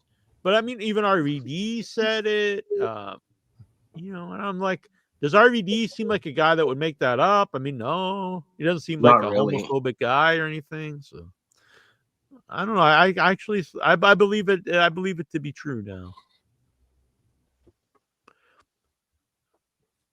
Rest in peace, Pat Patterson. Yeah, he almost came on the show too, but didn't work out. It was when when his book was coming out. Okay. Let's see. The In Your Head intro theme gets changed. I vote for yeah. That was what I was gonna do actually. When I was talking to Incher earlier, I was gonna play the theme song that I made. So yeah, I mean, it's no, I can't tiptoe around it. It's a Duckman, obviously, but Yeah. it's in. I won't get into all it's happened, but it's not good. And then if you look into it, it's there's a history of it. Apparently, for the last like 15 years, he's been out in jail for some bad things, and not just drug stuff, which I don't think would come to a shock to anybody. But there's some pretty bad stuff. Did he contact you or did you read this? No, I found it. I found it online because some people were asking me because he has gone like silent for some time and he did not look so great. He has me blocked on Facebook, but his most recent post from like a few months ago looked very rough. And so I looked into it because I know his real name, which I'm not going to say here. I'm not going to dox him or anything. But so, yeah, I found some, it's all public that's information. shitty. Yeah. You got New Jack to be on his CD, I remember. Mm-hmm. Back in the day. Which at the was time cool did not go well either because that went well. But then I've had an on and off relationship with Duckman for the last 20 years. Which I always used to look over because I knew he has, addiction problems. But still sad because I have known the guy for I knew him, Duckman, before we did In Your Head. We were all part of the same group. So it was me and Duckman and Barbie. You Get in the Ring message board? Yeah, Golgo, Tyler, who does our website, Incher. I don't know, Jobs. Tazo, I think Tazo's around there. Probably. I was listening then, but I never posted on the message board. Yeah, I don't think you can access it anymore. I was scared of probably computers. not. You couldn't get the In Your Head message board either, huh? Nowadays. No, I can't.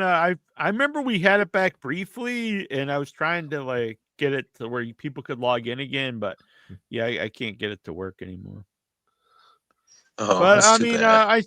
I've known the guy for a long time, so I do hope the best for him. I just don't. I don't know. Intra and I have talked about.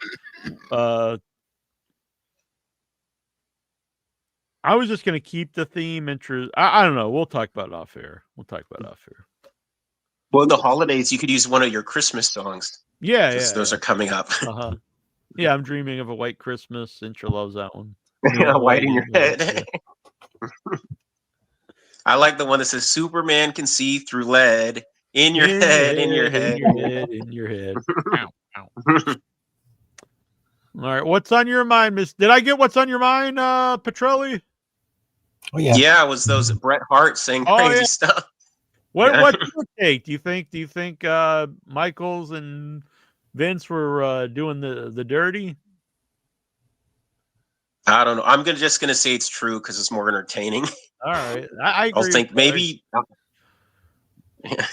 he got away with so much, dude.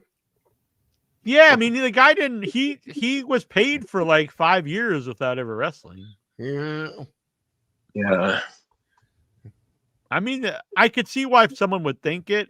I honestly just think that at that time Vince like saw him and Diesel. The whole clique is just like these guys are so cool, and these are the guys I'd want to be. That's honestly what I think. Yeah, like these are the guys I wish I could be.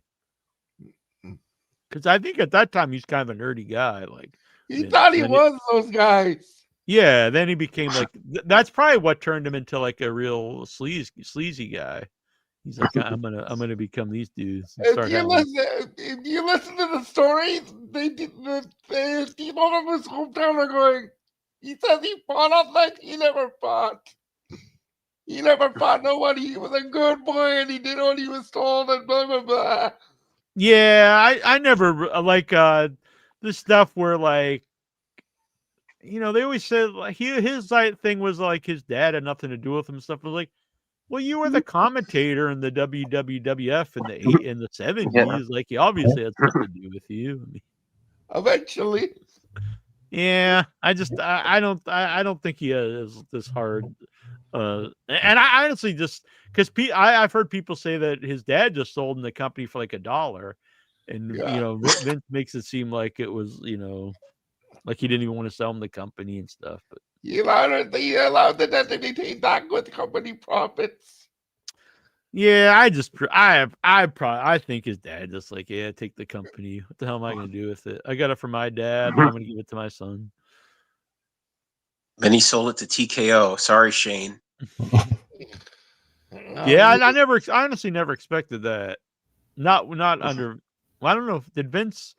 I guess Vince was still there when they did it. I would have never expected that, honestly. I thought Stephanie was gonna get it. Yeah, I know. Shane, I thought so too. Her and Triple H. Shane came out on the short end of the stick. Like it was Raw and MSG. It's like he shows up there with his son and he's totally ignored. Whereas Stephanie gets on TV. Like poor Shane. Poor Shane. Boy, then that Shane stuff with the AEW went nowhere. That was a real pointless thing for them to like tease. Yeah. Like, I didn't want it to happen anyway. Besides, like just this, like what would happen? Like, I'd be interested if he just came out because it'd be so weird. But like, I thought it was a bad idea because I don't think you want to be the alternate company and have a McMahon there. Like you're no longer the. I think he would have been a heel, like with Moxley's group. Yeah, but I think he wanted like because the Moxley thing that we never had any kind of payoff to that because the beginning was like he kept hinting that someone else was in charge, and then eventually they just forgot about that, and we still never really found out why he he tried to kill people. Bryan Danielson. Yeah, like why was he trying to kill the man? I like the group better now when they're not just like killing people, and I don't mind it now. But there for a while, that was just like, oh my god, this is bad. Yeah, it was like the same thing over and over, week after week. What's on your mind, Mr. Stevie? Well, yeah, I watched some. Yeah, I watched the AEW, WWE, Raw and SmackDown. Really watched a lot of wrestling. So, there's a lot of wrestling out there. Yeah. I had a thought. I was going to ask you something. Of course, it just blanked my mind. You were talking about Moxley. Oh yeah. Where is he? Where is this going? Like he's okay. So he's tapping out, or he's in all of his matches, or so three the matches thing in a is, row. like, I don't think Kyle O'Reilly's really worth pushing, but they've done an amazing job doing it. It's too bad they haven't done it with someone I think you'd have a better chance of getting like a big star out of. But who knows? Maybe they'll prove me wrong and get a big star out of Kyle O'Reilly. They've done a great job. He's gotten way more over than I ever expected with this. But I don't know. I would assume that Moxley eventually beats him, or maybe the idea is they're trying to make Kyle O'Reilly into a top guy. But I mean, they've really positioned Swerve and Hangman as the top guys. If you were going to try to get like now would be the time, I guess, to like have Samoa Joe versus Kyle O'Reilly after those big wins from Kyle, making Moxley tap out. I would not have him beat Samoa Joe, but you might be able to get like, one main event out of that. Yeah, but does like Claudio and Wheeler and Pac. All those guys just say, "Oh, Moxley, you're sucked, you're gone," and kick him out, or like. Yeah, I don't know. We'll have to Yeah. wait. Yeah, I don't know. I because if it was just to get Kyle O'Reilly as a main event guy versus Samoa Joe, like what does it do for the Death Riders? I don't think we've seen the end of the feud with them. I don't like the name of that group with Orange Cast, the Conglomerate or whatever. Yeah, they got some pretty suck names. Yeah, it's a bad name. It's a weird group because I like Orange Cat. I don't know. The group really doesn't go together. It's just like a bunch of random guys stuck together for some reason. But I thought Kyle O'Reilly was like a pretty useless guy. Like he's a good wrestler, but like he's got no charisma, personality, or look. But well, they've done a good job pushing him. I'll give him that. Yeah. I don't know how much what you can get out of him eventually, but we'll see. I guess.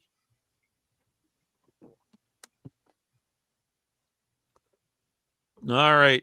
Though, I think Wheeler Yuta gets a bad rap because people like Conan and Jim Cornette always say that no one cares about him, but the crowd really hates Wheeler him. useless. Yeah, but Cornette calls him. So often, if you watch him in matches, the crowd's like hates him. They're chanting like, "We hate you," Yuta or Yuta suck. Like he's like fuck Wheeler Yuta. Yeah, he gets a lot of heat. I actually like Wheeler Yuta. I think he's pretty good. Yeah, as a heel, he's pretty good. Yeah, I like him better than Kyle O'Reilly. I do too. All right. Should we get to the Raw report? Oh, okay. Yeah. Or did you have something before that, Stevie? I suppose on both shows, I could comment about this on Raw as well as AEW. I'm noticing a long periods of silence during matches. Like, yeah, we've had that in WWE for a long time, I think. Yeah, because the WWE fans are more really into the entrances and like the big moves, but we did not get that in AEW until recently.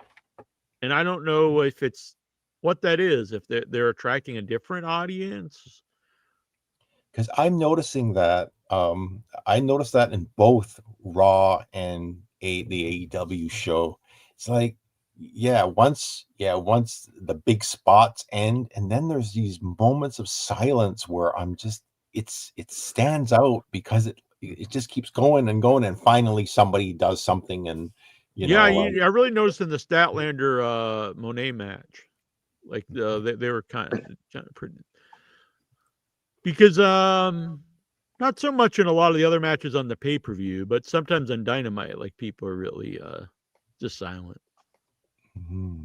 And you used to never see that on AEW matches. Like that was one of the things I liked was, people were actually into the wrestling, which was fun for me to watch. And that is what I always like when WWE's and like when they go overseas, is like the crowd actually is excited to watch wrestling.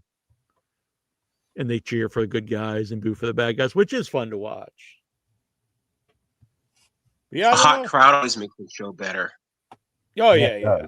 Certainly does. And it could be, a big crowd or a small crowd, as long as like they're into it. Because ECW a hot smaller crowd is better than like a silent big crowd. Yes, 1,000 times better. All right, we'll go to the Raw report here. I guess Jericho has officially left AEW. Well, that's too bad. Wish him the best, though. I like Jericho. I'm a Jericho fan. I just I don't think I don't blame him as Punk is different. I didn't blame so much Punk going back to WWE because he's fired. But when he went back and he's like, I'm home after 10 years of trash in WWE, I was like, give me a break. And then like when he's apologizing to the fans, I was like, good Lord. And Cody's just so phony. Yeah, because Cody like reinvented himself about hating Triple H, and then all of a sudden his favorite wrestler of all time. I was like, come on. But the Throne Breaker really like his ass. WWE. So yeah, I don't have a problem with that.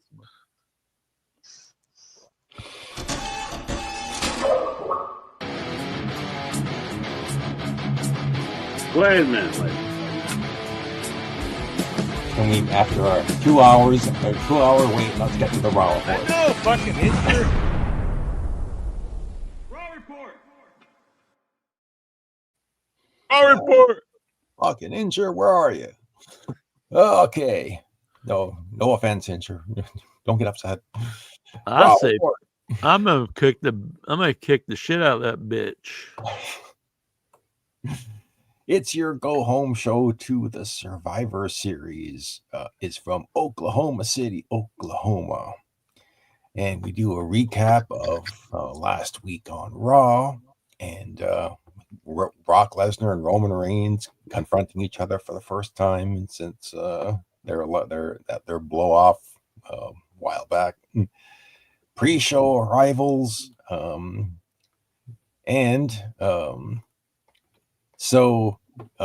actually, it was Roman Reigns who starts off the show.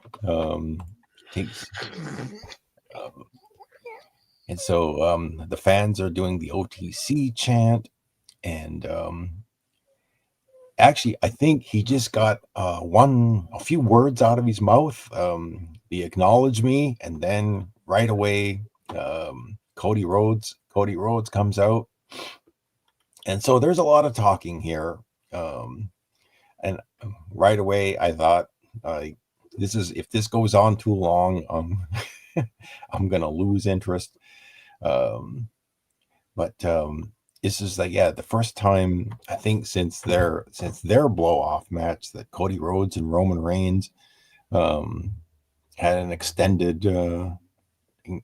segment just yakking at each other. Anyway, Cody does his "What do you want to talk about?" chant, but instead of asking the crowd, well, he does say Oklahoma City, what do you want to talk about? But when he says Oklahoma City, he then basically looks at Roman Reigns and looks at him and says, what do you want to talk about? Like he's talking to him.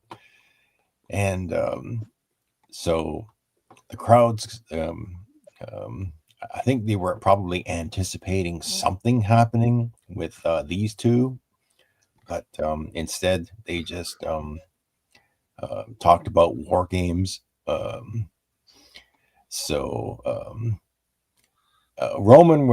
Roman basically, I think he waited until Punk got eventually CM Punk came down to the ring, and it was Cody, Roman, and CM Punk, and Roman basically told CM Punk and Cody Rhodes, I don't like either one of you guys, but he said, I noticed that half of your team is my family, and that was basically his reasoning for joining the team as the fifth guy.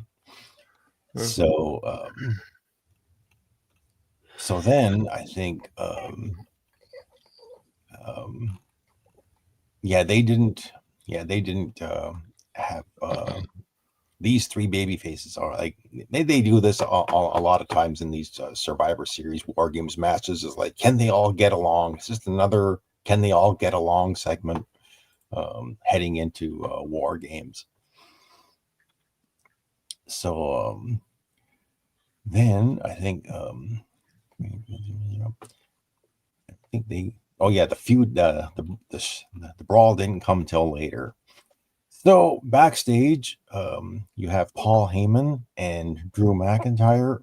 I guess Drew McIntyre is still suspended on SmackDown, but I guess he can show up on Raw because now he's a member of the War Games team. So basically, Heyman is basically asking Drew McIntyre, don't do anything reckless. So finally, after the commercial break, we get the Last Time Is Now tournament quarterfinal match. Da Ring General Gunther taking on Carmelo Hayes. So Carmelo is now a babyface, with the Miz having turned on him. And it was a big man versus the little man match, and Carmelo was flying around the ring trying to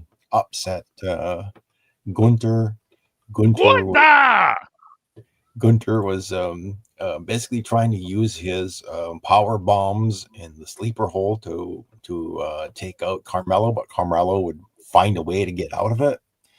And eventually, towards the end of the match, Gunther just basically had enough of him, and he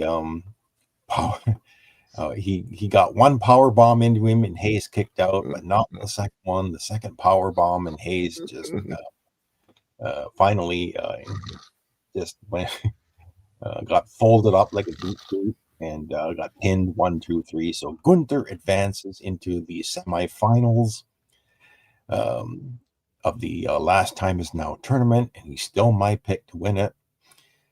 Same. You have Cody Rhodes, CM Punk, and Roman Reigns have a backstage segment. They're just talking in a hallway. And they basically say that the Usos will be in the advantage match to see who gets the advantage in the War Games match. We get Dirty Dom coming down to the ring after the commercial break. Dirty Dom. He's still the AAA champion, and he still got his belt. He basically says that Saturday in his hometown, he's going to win back the Intercontinental title from John Cena. And then, okay, so he's talking in the ring, and then all of a sudden, John Cena's music hits. Wow, John Cena's here. The announcers are going crazy. John Cena's here. And out comes this little midget dressed as John Cena. Was it Dustin? No, his identity, they posted it online. Yeah, I saw it on the group, yeah. I guess he was somebody from, what was that midget wrestling? Micro Championship Wrestling? Micro Pro? Was that a Hogan and Bischoff's? The Micro Pro thing that was... Yeah, I think that's what it was. I'll find it here. Did he kick Roderick Strong's ass when he was the Ring of Honor champion? When he was a frat boy? So Wade Barrett called him John Weena. So anyway, this little guy comes down to the ring, and Dirty Dom has this interaction with him, and the little guy's doing all of his little all of the John Cena moves and things like that, and but eventually Dirty Dom just beats him up, and the little guy is saved by Rey Mysterio. So Rey Mysterio's music hits, and he runs down to the ring, confronts his son, and this leads into, after the commercial break, the little guy just rolls out of the ring and disappears. Rey Mysterio is in the ring, and he has a match against JD McDonough with Finn Balor at ringside. So JD and Rey Mysterio have a match, and Ray tries to get the 619, and I think JD got out of it once. I think he hit this fantastic Spanish fly move, and Rey Mysterio got out of that. And then finally, there's Ray took out Finn Balor, hit a 619 on JD McDonough, and pins him and wins the match. So winner of the match. Poor guy, he had to dress like a 5-year-old, like Cena. Yeah, Micro Sicko, the Micro Sicko, I guess. Oh yeah, there he is. So in Adam Pearce's office, he has the women. Raquel Rodriguez is complaining that Nikki Bella is getting a title shot against Stephanie Vaquer. The New Day show up, and they're complaining that they want to take team title match. And so Pierce basically says, well, we have fighting champions, and next week we'll have a tag team title match. So that's for next week. I like they put the wig on his head at the end. That was funny. So they did that. Well, yeah, better Adam Pearce than Bill Goldberg wearing wigs, you know. So Brock Lesnar they basically show this segment of Brock Lesnar walking backstage and he's got Paul Heyman waiting there. And we'll get to Brock later. Becky Lynch is in the ring. She's going to the ring, coming after the commercial break. I think this is the segment where you had all the heels, the women's heels for the War Games match, the Kabuki Warriors, Lash Legend, and Nia Jax, and Becky Lynch are in the ring. And Becky she's just goes on this rant. It's like, I wonder if she's trying really hard to just think of things to say, to just keep talking and talking and talking. She goes on about how she beat up who did she was it Asuka, and then she looks at Nia Jax and really doesn't bring up the fact that Nia Jax broke her face or took her face apart. But she goes on and on about Maxine Dupree and Jessica Carr. I'm really thinking, where is this going? Is it going towards a rematch against Maxine Dupree, or does she actually want to have a feud with Jessica Carr, the referee? Because I think Jessica Carr, she's had some in-ring experience as a wrestler. So finally, she talks about AJ Lee, and that's when the baby faces showed up. Rhea Ripley is still wearing this mask, and she comes down with Charlotte Flair and AJ Styles and Io Sky, and then I think eventually this did break down into a brawl. Excuse me. And the whole brawl ended with Charlotte Flair and Rhea Ripley doing the DX suck it shot up. Yeah. So coming back from the commercial break, it's the other quarterfinal match in the Last Time Is Now tournament. Jackie Jones' favorite wrestler Solo Sikoa takes on Penta. And I love Penta. From what I understand, Penta got hurt here. But Penta got hurt. He did this move where he grabs Solo with his legs and was going to flip him somewhere, but he landed on his shoulder when he did the move. And I watched this multiple times because I think he was on the barricade. Was it the barricade or the table? It might have been the barricade, but he was doing this move and he landed. Was it his left shoulder? I might be getting it wrong, but the way he landed, I guess he landed wrong because he didn't get up, and the camera was focusing entirely on Solo Sikoa. They weren't even showing what was going on at ringside, and Solo was just kind of like standing there pacing back and forth, and you kind of wonder. Even he's probably wondering, what am I going to do? He's just waiting for the guys outside to I don't know, do something. But eventually the referee, they told the referee that the match couldn't continue. So the referee just called for the bell. The bell sounded and Solo won the match. So I turned it off then, Jack. When I see Solo coming down the ring, I turn the show off. Yeah, good. Who the fuck wants to see Solo suck him off besides Interest? Interest, the fan of the Solo Suck him off fan club and the only member. It's him and I don't even think Rikishi's a member. All he talks about is his other kids. So this creates a semifinal match. I'm not sure if it's this Friday on SmackDown or next week on Raw. But it's heel versus heel. It's Gunther versus Solo in the semifinal. Well, I hope that's just a squash. Well, I think Gunther is going to take that one. So I hope so. Good Lord. Yeah. So we get a backstage segment. Adam Pearce is with Maxine Dupree, and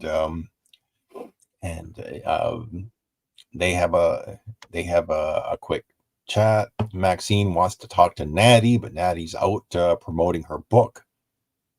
And then so Adam Pearce walks away, and then right away Maxine Dupree is confronted by Ivy Nile. At first, I'm looking at this woman who's confronting Maxine Dupree, and I'm wondering, who is that? And then it kind of clicked in. It kind of clicked in. That's Ivy Nile. She doesn't have the cornrows in her hair, and she had it all down. And I thought, yeah, that sounds like Ivy Nile. And anyway, Ivy I wouldn't Nile have got that. without the Creed brothers, who are still missing in action. Don't know what happened to them. And basically, Ivy Nile says she's coming for that Intercontinental title. So then Maxine basically turns to her right, and she's immediately confronted by Roxanne Perez and Raquel Rodriguez. But before anything can happen, Adam Pearce comes back, and the heels just walk away. And so then, coming back from the commercial break, so Stephanie Vecker and Nikki Bella weren't on the show, but there was a video of I guess of Stephanie Vecker talking about Nikki Bella. Then we get the main event of the show. Time for the main event. Is the War Games Advantage match. It is a tag team match. Jimmy and Jay Uso taking on Logan Paul and Drew McIntyre. This one went through a couple of commercial breaks before it completely broke down, because eventually the other members of the team showed up. Braun Breaker and Bronson Reed. The Bronze. They showed up, and then CM Punk and Cody Rhodes showed up. So then, well, the tag team match is still going on inside the ring. Outside the ring, everyone else is brawling all around the ringside area.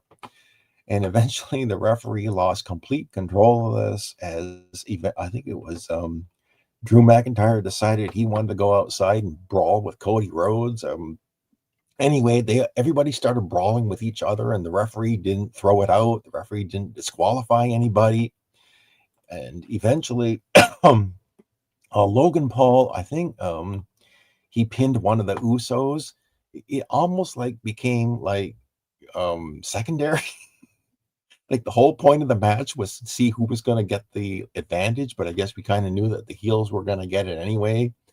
So the brawl became the most important thing in this segment. And so Roman Reigns comes out, and he comes down and he starts brawling away. And you kind of expect, okay, where's Brock Lesnar? And then eventually Brock Lesnar his music hits, and he comes out with Paul Heyman, and they're coming down the rampway. And at one point, Brock Lesnar stops, and there's pyro that goes off, and Brock, I have no idea what the hell he was doing, but he basically, the pyro goes off, and it's like the pyro spooked him, and he does a backward roll. Falls flat on his I did see ass. this. He I falls have the video on our Facebook group, and I made it the header. Maybe he was drunk. I think he just fell over. It was kind of funny. And then he did seem to have a good sense of humor about it. Yeah, he did. He had a big smile on his which face. I'm surprised. I actually seems like a guy who get all like really embarrassed and mad, but he seemed to laugh about it, which I think that's cool. But he gets back up. I mean, yeah, he gets back up and gets in the ring. So yeah, they have a brawl, and everybody has a brawl to end off. This is the go home show before the Survivor Series, or before the War Games match. Excuse me. So I enjoyed this. I mean, I enjoyed the show, so I will give Raw another thumbs up. I had a good time watching this Raw, so The middle for me, because I didn't see the ending of it. Oh, Once Suckumoff came off, he's like, "Wait." well, I'm looking forward to that. I mean, they rarely, and this is a rarity for. I'm not sure whether Penta was supposed to win this one or whether it was going to be Solo all along. But Solo versus Gunter, yeah, that's Yeah, gonna be- WWE very rarely does a heel Yeah, versus they- heel. So. yeah. They have You know, another heels mystery versus- opponent in the tournament, right? Steven? So Sheamus, apparently they announced that Sheamus could not continue. So I'm not sure this.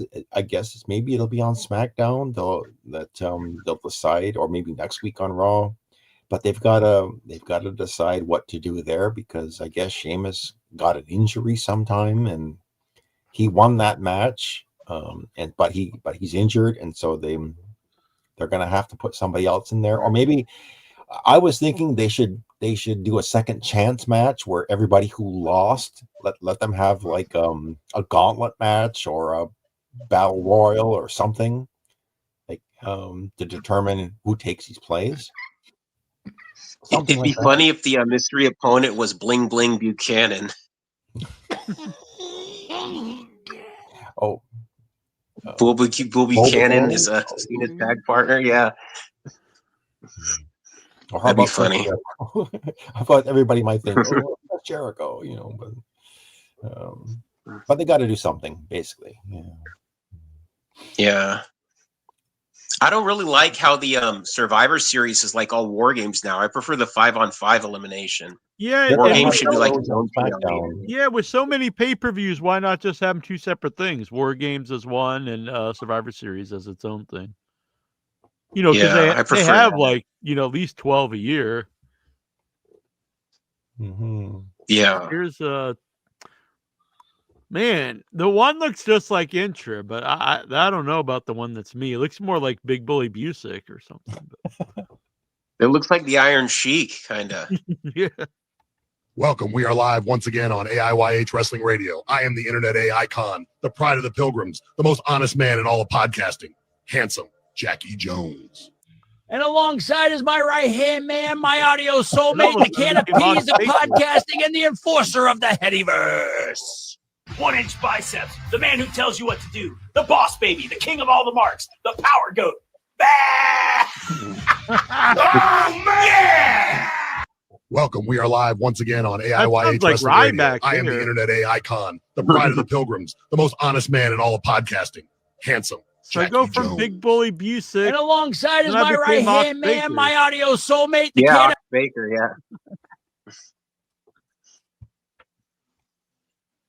I bet you could get Ryback on if you just buy Burger King or something. All right, that'd be cool. I'm a Ryback fan, so I'm not against it. Our boy Mikey B posted a video. I don't think I should play it because he might strike us. But Stuttering John, I'll talk my way out of it from 1994, the Headbangers Ball full HD remastered video clip. It's on the group if there are any Stuttering John fans out there. I know there's many.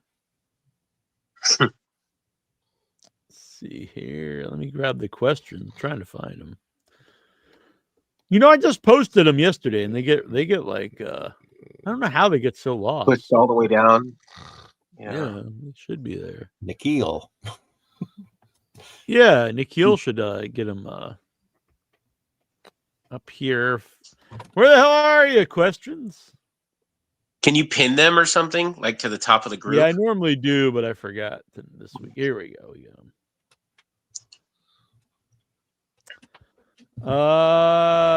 Dobbs wants to know if you ever strangled anyone. I'm not. No. If you would like to submit questions for In Your Head, you go to facebook.com/group/IYH Wrestling, or join us live every Tuesday night and send them right here in the chat, or you could email them to me at iyhwrestling@gmail.com. I just noticed I didn't change my name today. It's Nasty Neil. Any what's a good 80s horror movie that most people haven't heard of? That's an interesting question.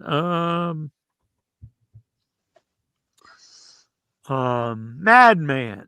Madman Mars. If you're into slasher movies, Madman is maybe one that not everyone knows. It's a fun slasher movie. I'll check it out. Cool. Yeah, that's a good one. Nikhil. WWE selling The Undertaker 35 years Dead Man Legacy Championship title for $849.99 on WWE Shop. Who buys this shit? Not me. Are you Not buying me. one? Toy Story was released 30 years ago today, a groundbreaking work within the animation genre, as well as the film that made Pixar a key Hollywood studio. What a film! Do you like Toy Story? Never saw I it. saw the premiere of it almost a year Really? before it came out. I was like, this is a really good movie. Is it ever going to come out? And then it came out, so that was good. Wow. My grandma used to play cards with an old lady whose husband was a bigwig at Disney, so I got to go to man. premieres, which was cool. Damn, you got the inside here. So inside track. Yeah. Well, I'm not a cartoon guy. I don't really see a lot, but I did see Toy Story. Yeah, it's hard to say Toy Story's not good. It's good, yeah. Toy Story owns, according to Troy, and Hans Eucher said he's never heard of it. He's gonna download it. But I know he meant Madman. Is it on Tubi or Amazon? Maybe I don't know. Toy Story? Maybe I'm it might sure be on it's- Tubi. Oh, Madman. No, might I'm be not on Toy Tubi. Story. The 80s Madman. one. Yeah, I bet it's out. It's probably out there on Tubi or something. Tubi has a lot of good horror movies on there. Yeah, a lot, and they have like modern like indie stuff and a lot of like hidden gems and 80s stuff and 70s. So, yeah, they have a lot of good stuff on Tubi. I'm a fan of Tubi. Yeah. My movie's on Tubi. The Once and Future Smash. And I got to go watch that. That's cool. Yeah. The cut version, the uncut version, is on this Blu-ray, and I don't know how else you can see the uncut version. There's not a lot cut, but if you want to see penis, you have to see the uncut version. I could do without that. Without Bill Whedon penis, without 85-year-old Ding Dong. Which moment for you meant the end of the Attitude Era? Was it the Austin McMahon handshake, the final episode of Nitro, the rebranding of WWE, the inaugural WWF brand extension, or Vince McMahon's ruthless aggression promo? I would say the final episode of Nitro. I'd say that, or Austin and McMahon being all buddy and shaking hands. That's it's got to be up there. Early 2001, early 2001. Hans Eucher, ringside tickets to the upcoming Raw in Tennessee is only $1,200 each. Survivor Series is $180 for nosebleeds last time I looked, so I'm not going to go. It's like 2 hours away from me. WrestleMania was like $38,000 or something for front row. It's crazy. Old man Whedon should always be nude. That's true. Scott D'Amore. In a different universe where I stayed at TNA, Frankie Kazarian was going to win the TNA world title. I wouldn't brag about that, Scott D'Amore. Shelly Martinez told SoCal Val that the new Brood almost happened in WWE ECW. Tommy Dreamer told me we're going to make a new Brood with Gangrel, me, Jimmy Wang Yang, and Kevin Seven Thorne. And so I was excited. And then when I got there, Jimmy Wang Yang, Kevin Seven, and Gangrel all got released. Well, that's too bad. Gangrel was never even on TV back then. No. I think he was kind of out of shape at that time, I think. Yeah, I think he was always a little chubby, and McMahon didn't really like that. I think that's why he I would have liked to see him have another run. Yeah, I'm a fan of Gangrel. I always liked Jimmy Wang Yang too. I could almost Me too. He might have been good as a vampire. $1 home. Instead of an Asian cowboy, you'd be an Asian vampire guy. Yeah. 12 years ago today, Mr. Anderson beat Bully Ray to officially end the Aces and Eights. Damn, that was a long time. I stopped watching TNA during Aces and Eights. Same. That was terrible. Yeah, it was awful. I was worried the Death Riders was going to go on to be like Aces and Eights, but Yeah, the I rest of was the too. AEW show was good. So Yeah. On this day in 2001, WWE Raw, Ric Flair returned to the WWF for the first time since leaving the company in early '93. In storyline, he's part of the consortium that brought. That's another bad name, the consortium that bought Shane and Stephanie I don't McMahon's remember that. WWF stock. He cut a promo, and this is when he cut a promo and said that. And then Vince kept pulling his ear. I never understood any of it. I never understood that either. 11 years ago today, TNA aired its final new episode of Impact on Spike TV. The end of an era. Yeah, then They had a lot of back. chances on Spike. Yeah. I mean, the show was going down, down, down, down. So I wasn't surprised that Spike canceled them. No. Vince Russo. 2 words. By the way, Nikhil Rockhead added Carter. to the Ric Flair thing. I remember watching this, and I never watched WCW. I was 9 years old and didn't know who Ric Flair was. Wow, that's crazy. I didn't either. I was like 11, but it was still like a nice surprise. Yeah, that's really. But the thing is, I remember being a kid and watching NWA, and because as I got older, I would see guys that I grew up with, and I would be fun for me to watch them. But I did remember like being a kid and seeing Wahoo McDaniel as like an old guy, and Baron von Raschke, and being like, these guys I don't want to see these old men on. Not to be me. So I can get like someone who didn't grow up with, somebody in their prime and seeing them when they're older and thinking, why is this guy on here? Yeah. I think Meltzer said that he looked like Jimmy Carter at that point. Yeah, I feel bad because I like Baron von Raschke. We've had him on the show and stuff, but I only saw him when he was very old. So like I was always very confused why he was like on I TV. watched him when you were probably about like 1 year old, 2 years old, like 77, 78. And he kind of looked the same. Von Raschke he always looked like an old man. Yeah. Yeah, I don't think he was as old, honestly, as I think he was in the 80s. You know what I mean? Because he looks about the same now as he did then. Yeah. When I was a kid, I thought he was like this, 65-year-old guy. I was like, wow, what the hell is going on here? I used to think, though, honestly, as a kid too, that like because it was when Wildfire came back before he joined the York Foundation, like he was kind of out of shape, and I was just like, man, I thought he was this real old man, and I thought, as a kid too, but I thought Michael Hayes was an old man too. They because like those guys in that time frame, like they looked rough. You know what I mean? Because they lived a rough lifestyle to begin with, but they were probably like in their 30s, and I thought they were like 50-year-old guys at the time. That was another guy I didn't get either, honestly. I liked him when he was in ECW, Wildfire Tommy Rich, but I saw him in magazines and read about, he was world champ, and then he came in as Wildfire Tommy Rich, and he had like this big belly and like these skinny. I was like, well, who the fuck is this guy? Like, why are they making a big deal about him? And he did I always hated his finisher there.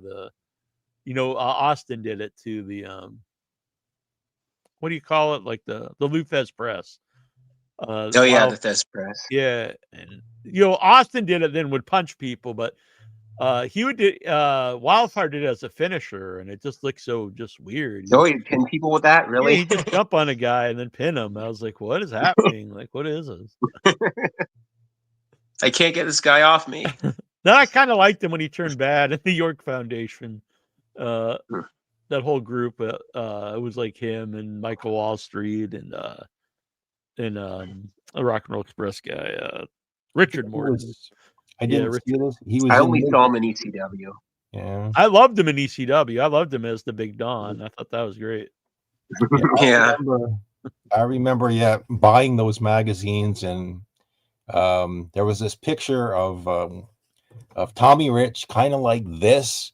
And the headline was "The Fans Can Go to Hell," and that was promoting Tommy's heel turn. And I think that's That's when he and Austin Idol got Jerry Lawler's hair.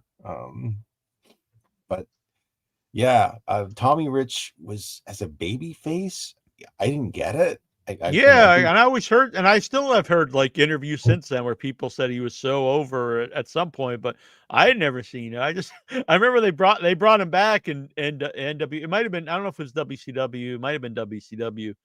It was after his big run, but they tried to bring him back as thinking like they could recapture that, I guess. And I just thought, oh my God, this guy. Because I watched him. I didn't watch him in Georgia, but I watched him in the AWA, and I didn't get it because Tommy, I used to talk like this, and how are you supposed to get over when you're talking like this? Yeah.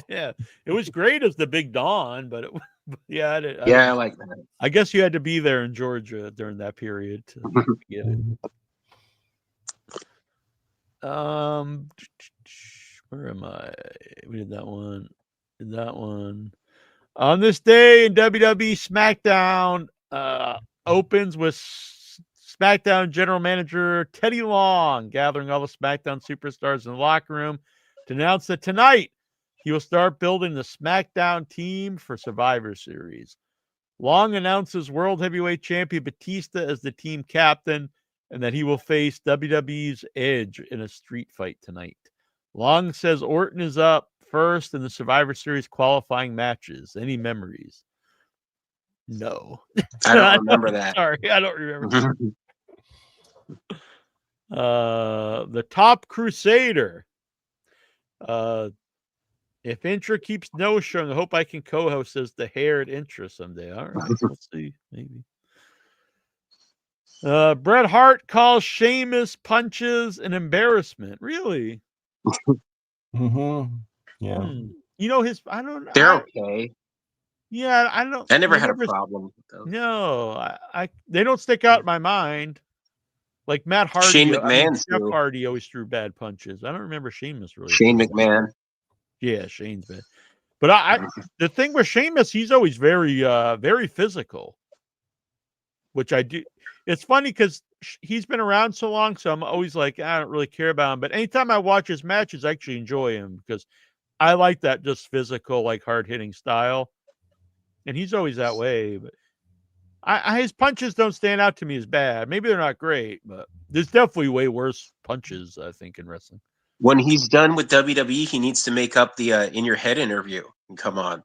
I think you owe Jack an apology, Sheamus. I agree. That was so weird. So I've told this story many times, but you got an email from Sheamus O'Shaughnessy at the time, and he was working in FCW, I believe, or maybe he wasn't even in FCW yet, and he wanted to come on the show, and he had a link to his website, and so I clicked this website, and it started playing his theme song that he used to. Maybe he still use. Does he still use the same one?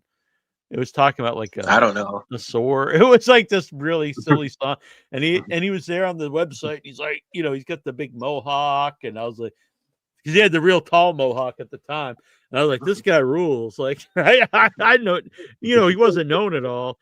And Intra was like, why do you want this guy on the show? I'm like, I don't know. He wanted to come on the show. Like, I think it'd be cool. And so then we talked a little bit back and forth, and then out of the blue, he was just like. He started acting like he didn't know who I was. I'm like, well, this guy contacted us. So then, and then like he had signed with WWE. 11 years ago and today. He said, thank you for your interest, but unfortunately, like you contacted him. Yeah. Thank you for your interest in reaching out to me, but unfortunately, I'm not able to do your podcast. Yeah. After he was the one who contacted us. Yeah. Hans Euchre, I just found Madman streaming on YouTube on a channel called Kings of Horror. All right, cool. Cool. 11 years ago today, Sting made his WWE debut at Survivor Series. Some things don't seem like 11 years. This absolutely does. WWE at its most powerful. Really? I don't know about that. TNA booted off. It was a great surprise. Yeah. I don't think WWE was at its most powerful 11 years ago, though. No, but I love Sting coming out at the end of that Survivor Series. I popped. That was a good moment. Sting in WWE. WWE gobbling up every indie star on earth worth a damn. Sting shows up. Maybe he meant its most powerful, not necessarily the best show, but like they could get whoever they wanted. Maybe he means. I thought we might never see Sting in WWE, so I was happy to see it. Yeah, I was too. It didn't turn out great, but I love Sting's AEW run. I honestly think that was one of my favorite runs of Sting. I agree. Better than his TNA run. Oh yeah, much way better. and way better than his WWE run. You know, honestly, it was better than a lot of his late '90s. Besides, like the Crow stuff, just him in the rafters, like that stuff's cool. But when he started wrestling, it was not very good. And so, Yeah. so I thought it was better than a lot of that. Like honestly, and I loved the early '90s like WCW. People always say it was like really rotten, but I loved a lot of stuff. Sting versus like Vader, Sting versus Mick Foley, was all that stuff was awesome. And he had like that's good stuff. Yeah, Dangerous Alliance, William Regal, I thought was awesome. There was young Stone Cold Steve Austin or Stunning Steve. There was a lot of good stuff. Yeah. You had bad stuff too, but overall I enjoyed it. FTR, you always have bad stuff in wrestling, though. Yeah, exactly. Like there's an Attitude Era people love. I mean, there was a lot of really shitty stuff on the show. Real. And I loved Nitro, but there was a lot of just filler on those shows. It's amazing to think that you could watch like 3 hours of wrestling and not be like, oh God, I can't watch wrestling anymore after that. Yeah, I would record, the other show. I'd record Raw, I'd watch Nitro. I do think when they went to 3 hours, it started to push it. But then when they, for a while, I remember like the 1 hour, they didn't have matches or something. Like I don't remember that. Yeah, it was weird. Oh yeah, there were some nitros where you'd have promos, backstage segments, and it would go on and on and on. It would be like 30 minutes, 40 minutes. I think it was a definite drop off in quality every week once it went to 3 hours. And adding Thunder. Yeah, Thunder. In reality, I do think you're probably best. I think AEW, like, there's still really good shows now, but I think they were every week was really good when they really just had Dynamite. Yeah, sometimes Collision feels like Sunday Night Heat. Sometimes they have like jobber matches on there. I barely watch it, unfortunately. There's sometimes I watch it and there's good stuff on there. I do think when they first started, it was good. When they really did kind of keep them like separate rosters, I thought it was good. And Punk was there, and I don't know, I thought it was the best show there for a little while. But now it's really it's not like must see. It's like if you just want to watch some wrestling. But the thing is, like, with all the wrestling, I don't really feel like I need to just sit around and watch some more wrestling at this point. You know what I mean? There's so much, yeah. Yeah. Like I used to get up every morning and watch Saturday. I was also a kid though, so it's a little different, and you didn't have like 8,000 channels back then. There's a lot of differences. But I remember when I was a kid, I'd watch everything that I could watch. All those pretty useless WCW shows. Like I enjoyed them, but like, you just see like the Leprechaun versus like some guy or something. I don't know. WCW Worldwide, WCW Worldwide, WCW Pro. Yeah. There was really like what? Same when I used to like Sunday Night Heat and Velocity when I was a kid. It's Metal and Jacked. So yeah, before that, I was a little older when they started, but I remember because I would be in school and you want to sleep in Saturday, but I'd get up to watch all the Saturday morning wrestling. Like it started at like 9 a.m. And I think I had to stay up late Friday to watch one of the WCW shows. And then when I found ECW, I think I'd already graduated, but it was a Saturday night at 2 a.m. on the Spanish channel.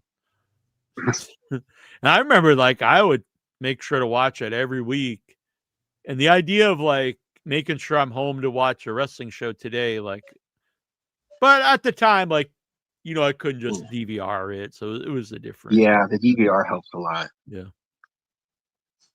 Or stuff now, a lot of stuff today don't even need a DVR. It's just automatically on The AEW, like they're automatically on there, like right after they're over, pretty much on the. Well, I think I Yeah, have it that's set to cool. DVR, so they're automatically there. FTR fought for the tag. That's another thing, a whole other thing to talk about when people talk about when they compare ratings in different eras, and it's like you can't compare 20 them years because ago. yeah, you can just record 20. anything you want now and, and watch it. It's not you don't have to be home to watch it live. They're saying, oh, AEW gets 600,000 viewers, but they're comparing it to like 20 years ago when Conan Yeah, and when you Disco had to talked about. be They're there not talking live, about and there, HBO Max or stuff. A lot of yeah, and young there was, people prefer to stream stuff. oh yeah. I mean, a lot of exactly, and like, and you couldn't compare stuff in the '90s to stuff from the '80s because like that one show where it was Hogan versus Andre on that Friday night. It was like Saturday Night's Main Event was on Friday. And they had like, like 30 million people watch it or something. And it was like the Yeah. number like 40th show that week. It wasn't like even like that big of a hit. And then like if 35 million watched, Nitro or something, it would have been like the number one thing ever, but Yeah. it was like 3 million or whatever watching, and it was huge. And then it's just in the 80s there was like 4 channels, and then the 90s you had like 100 channels and and now you've got 1,000 channels and DVR and streaming, and so you just can't compare. There's a reason why they pay wrestling all this money. Obviously it's important to them, important to these channels. Yeah. FTR fought for the tag division when it was on life support earlier this year, and they put the work in on the ground level to help literally every team they could, knowing that if you share the wealth, if you get everyone going, it will pay off. They're a huge asset to AEW, and I can happily say one of my favorite tag teams ever, and yes, Young Bucks are also one of them. What do you think? Yeah, obviously I think FTR is great. I honestly think Stokely takes them down. And I not heard they in like wanted him to a manage heel them in way. WWE. I couldn't believe Really, that. They man, said when they were in WWE, they wanted them. I don't understand the appeal of Stokely. I never find him entertaining. I think he's a negative. Like, I don't yeah, he either. makes me not like FTR. Not like, oh, these are cool heels. Like, I just think, oh god, freaking guy. I was in a movie theater watching the pay-per-view where he debuted, and he got a huge pop. So I didn't understand it at all Yeah, when I he don't came get out. it. He gets many chances. He's on TV all the time, and a lot of like to me, much better people don't get the TV time that Stokely gets. Yeah. On this day in 2005, Team SmackDown arrived, and they're challenging Team Raw to fight in the parking lot. The Raw and SmackDown teams get into a huge brawl. Team Raw delivers a critical blow as Kane and Big Show drop Batista with a double choke slam under the windshield. Any memories? I'm sure it was a great moment, but I don't really have.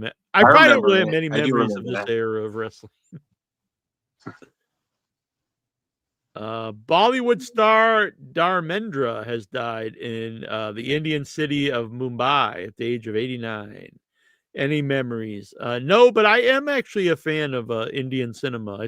I discovered it in Boston when they started showing it a lot at my AMC, and I just happened to go into a movie once, and I really enjoy Indian movies. You have the AMC Movie Pass thing, Yeah. Jack? Oh, that's cool. Yeah, I I'm love it. not familiar with who he was, but RIP. Yeah, it would have been before I watched any of this stuff, I believe. If anyone out there would like to get into Indian cinema, like they call it Bollywood, but I would start with the movie RRR, and that will give you a really good taste of what Indian movies are like. They partly like old Hollywood because they have like a cast of thousands. They don't use CG. They use CG, but like for like the extras, it's actually people. And they always have a song and dance number in the movie. All the good guys are very like macho. I just enjoy them. They're fun. They're big, and they're entertaining. And usually I'm the only white guy when I go to see him in Boston. And a couple months ago, I was at one, and I was leaving, and a guy and his girlfriend, they were like, "Oh, can I talk to you?" I was like, "Yeah." And he said like, we saw you in there, and I was just wondering why. And I was like, oh, I like Indian movies. And he's like, you're the only white guy I've ever seen at these movies. And we started talking for a little bit. He was from Mumbai. Actually. That's cool. Yeah.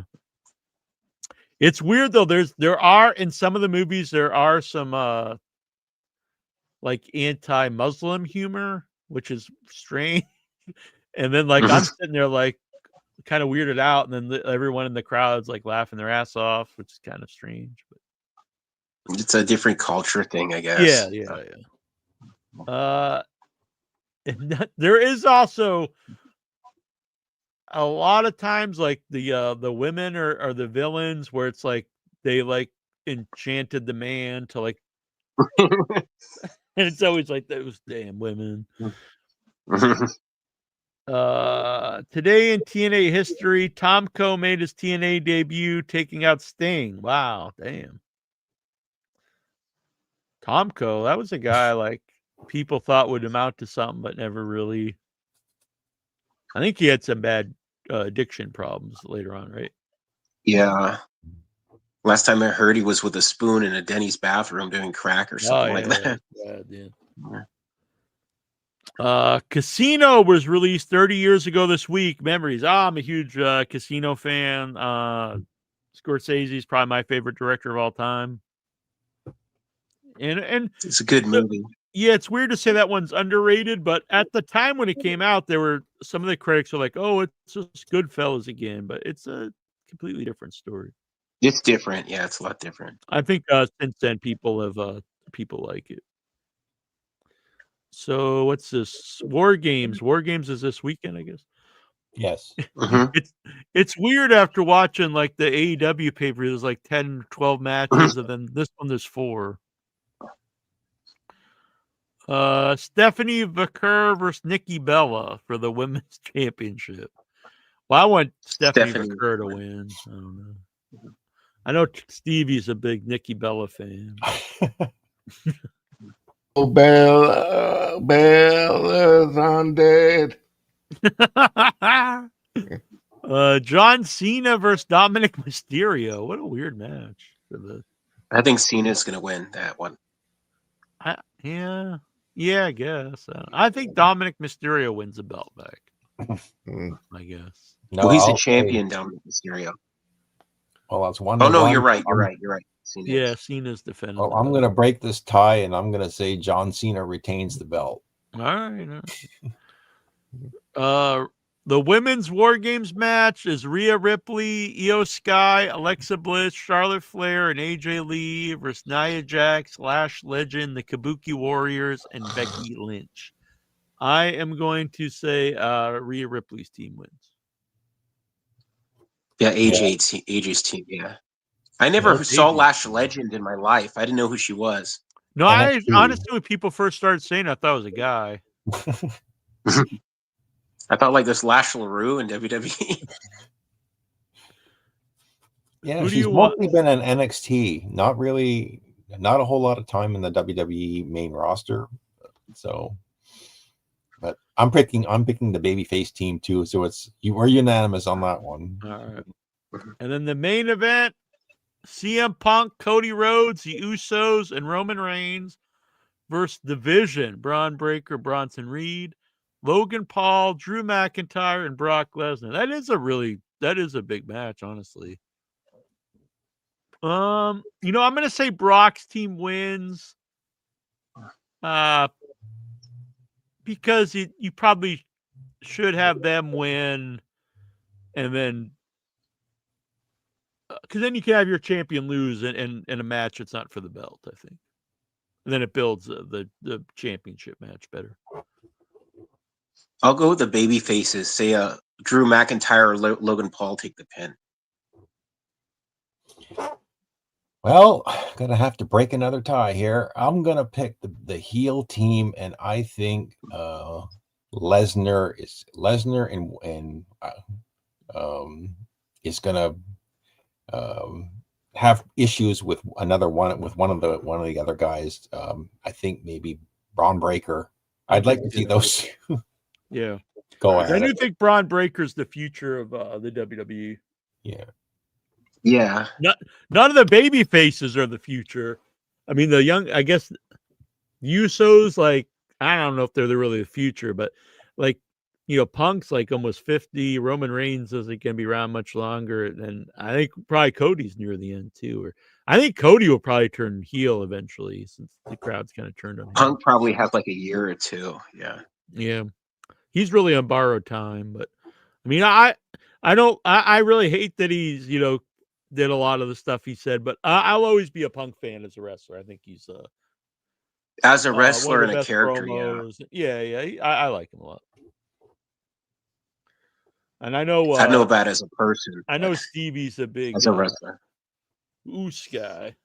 He's a big geek, man. Hey, Steven, I met Jay Uso, and he was shorter than me. I'll send you the picture on Facebook. I was surprised. I won a contest for a radio station for free tickets to Raw and to meet a wrestler, and it was Jay Uso, and he was a little bit shorter than me.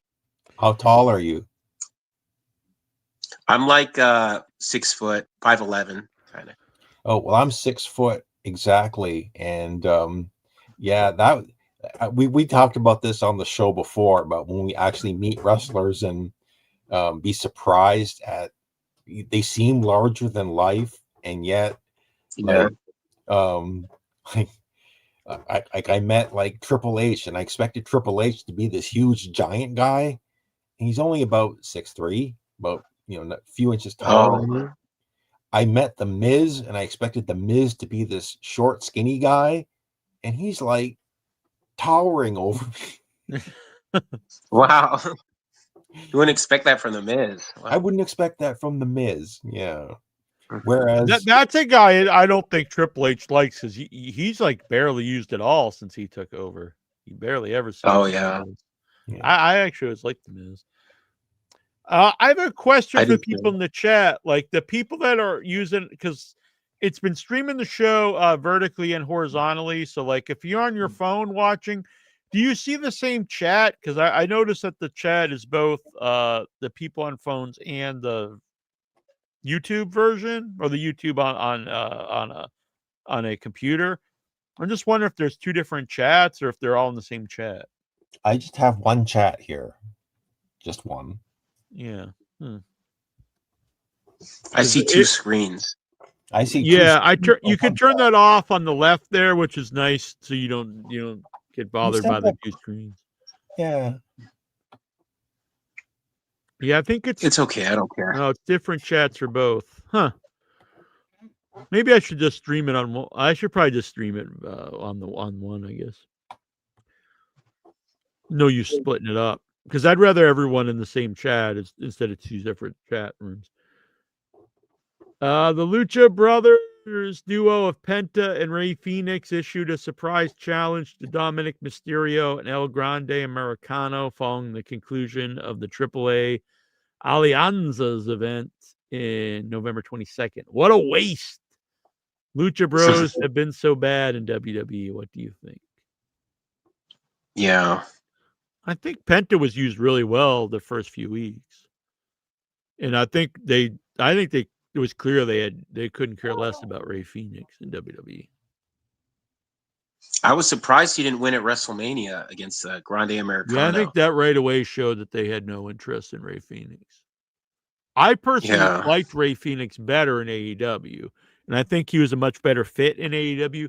I think Penta as a singles is probably a better fit in WWE, but they never really fully get behind him either. But he's got more personality than Rey Fenix. He got over big with his debut on Raw. Yeah, and I really thought they were going to do something with him, but it's never really panned out that much. Well, he got hurt now too. So. Nasty Nerd World Order. Yeah, my boy Nate G. Nate G in the house. He's a good man. I didn't realize I was using the Nasty Neil name tonight, but everyone knows it's the same person, so whatever. Right. Ethan Page explains why he wants to abolish the term main roster. Because he's in developmental. Because he's not on the main roster. Exactly. No wonder. The Twitter stream gets all the chats. The Twitter stream does get a lot of views, though. Or not a lot, but I mean, it gets views. AEW has to be the most hate watch product of all time. What? Oh, yeah, you're Why? honestly right. You're right. Because like there's people that watch it who love it, but there is like a whole audience that like their career is hating it and their life is hating it. Yeah, you agree. You're probably right. The call to Cornette. Yeah, exactly. I love Hangman. He is AEW, but I don't mind Samoa Joe winning the title. I agree with you. I'm interested to see where it goes.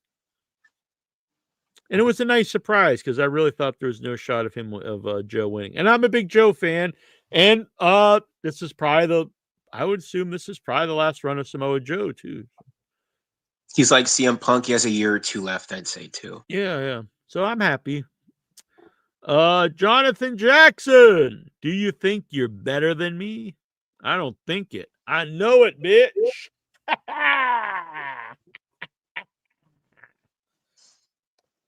Brian Matthew Cluttar, did Incher ever get a bobble too? You think he ever did? Probably. What's this? Okay, so yeah, it looks like I might be going to Chicago for at World's End. That'd be pretty sweet. Oh, that'd be awesome. Troy, I didn't notice this right now. Troy sent the New Japan World Tag League. Man, this is a lot to read here, Troy.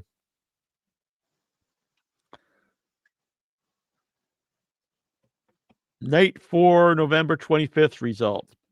B block. TMDK, Zack Sabre Jr. and Oiwa defeated Yuya Unamura and Shota Umino. B block, House of Torture, Sonata and Ren Narita defeated the Knockout Brothers, Oscar and Yuto Ice. B block, David Finlay and Hiromu Takahashi defeated Hiroshi Tanahashi and El Phantasmo. United Empire, Great Okan and Callum Newman defeated Monster Sauce, Lance Archer and Alex Zane. Monster Sauce, what a name for a team. I'm a huge fan of that name. I want to get some Monster Sauce on my sushi.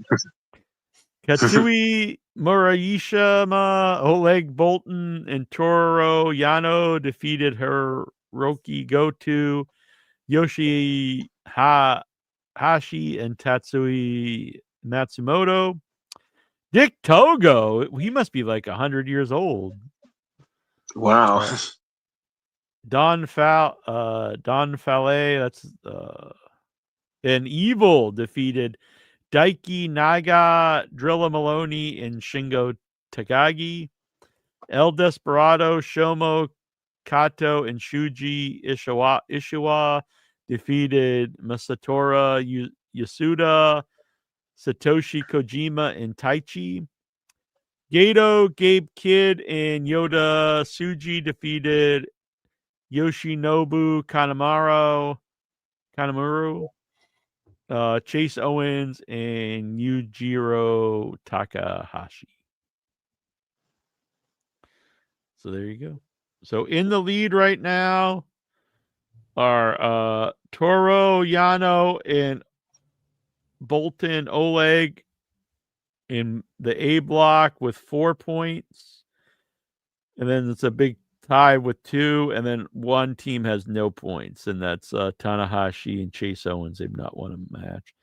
And then in the B block, we've got a 2-way tie with 4 points. David Finlay and Takahashi and Zack Sabre Jr. and Oiwa. Then a big tie for 2 points. And then in last place, Tanahashi and El Phantasmo and Yuto Ice and Oscar both have no wins. Steven Butler, whose in-ring career will end sooner based on their in-ring style, Darby Allin or Mark Briscoe? The thing is, though, Mark Briscoe is like 20 years older, probably, or 15 years older. So he's already like lasted quite a while with that style. Oh, wow. You know,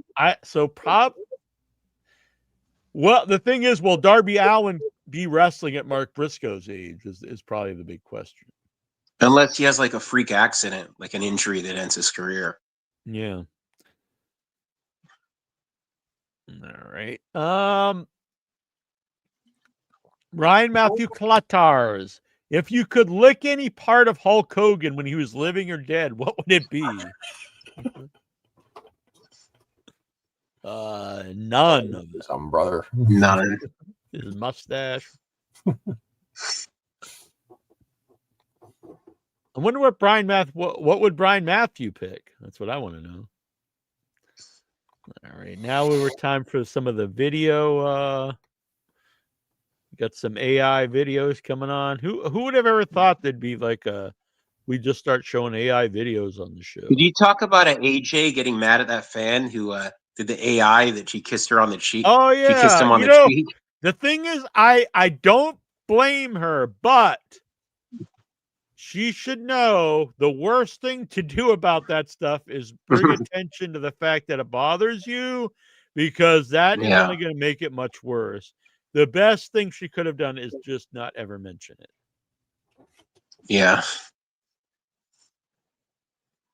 You had Wrestling Radio. What me, Gene Oakland, and I want to know is, are the Hulking Maniacs still running wild while I'm gone, brother? Now what you gonna do now? Hey, that's enough. Listen in, you had Wrestling Radio. What me, Gene Oakland, and I want to know is, are the Hulking Maniacs still running wild while I'm gone, brother? Now what you gonna do now? Hey, that's enough. I like that. There you go. Hulking Shout out Mania. from Beyond the Grave. Yeah, two people. Hulk shouting out in your head from Beyond the Grave. Yeah. Yeah. Mean Gene, I don't know why Mean Gene's holding the microphone right over his face. Is this one almost didn't look like it's AI? Is it AI? Yeah, it's AI. All right, this next one. I just thought it was some guy. All right. Here we go. I haven't watched any of these yet, so I don't know what's happening. Hi, Jack and Incher. It's your favorite Hall of Famer Swax returning to ask, why hasn't Kiwi or that bitch Gail Kim returned yet? Re-download Skype also. Hi, Jack and Incher. It's your favorite Hall of Famer Swax returning to ask, why hasn't Kiwi or that bitch Gail Kim returned yet? Re-download Skype also. Kiwi. Hi, Jack and Incher. It's your favorite Hall of Famer Swax. Yeah, what was her name? Kelly, but he said Kelly. Kelly turned into Kiwi. Kelly is how he would say it, so it's very close. Kiwi. Oh, this next one. Oh, you're on the train track.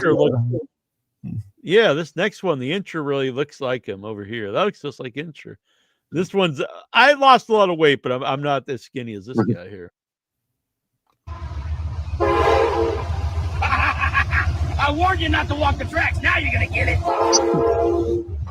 Was that so hard? Yeah! Take it, Incher! Boom! Sticking it to the OIB! I warned you not to walk the tracks. Now you're gonna get it. That's exactly what happened. Jack's like Superman. He can stop a locomotive with his bare hands. Exactly. You're like Superman, Jack. Yeah, and that's what Incher would be doing too. He'd be rooting for the train to run me over.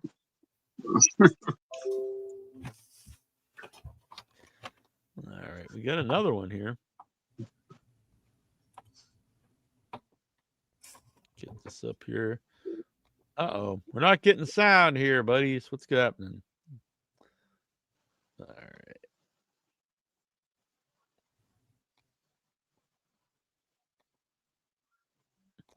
The only problem with this is it does make me a little upset because I actually make 8-bit by hand, pixel by pixel. So the idea of AI 8-bit is a little annoying to me because I painstakingly make them dot by dot and have made animation. Very time consuming. Get ready to throw down. Whoa, Jack just flattened that guy. Team up with a buddy in the ultimate two-player co-op brawler, IYH Wrestling. Let's get him, Incher. They look just like Battle us, through though. City Streets, steel cages, and rooftop rumbles. Drop the hammer as muscle-bound Jack or babyface brawler. Get ready to throw down. I like that. Whoa, Jack just flattened that guy. Team up with But not blue, not Big Blue. There's me. Look, that looks just like me there.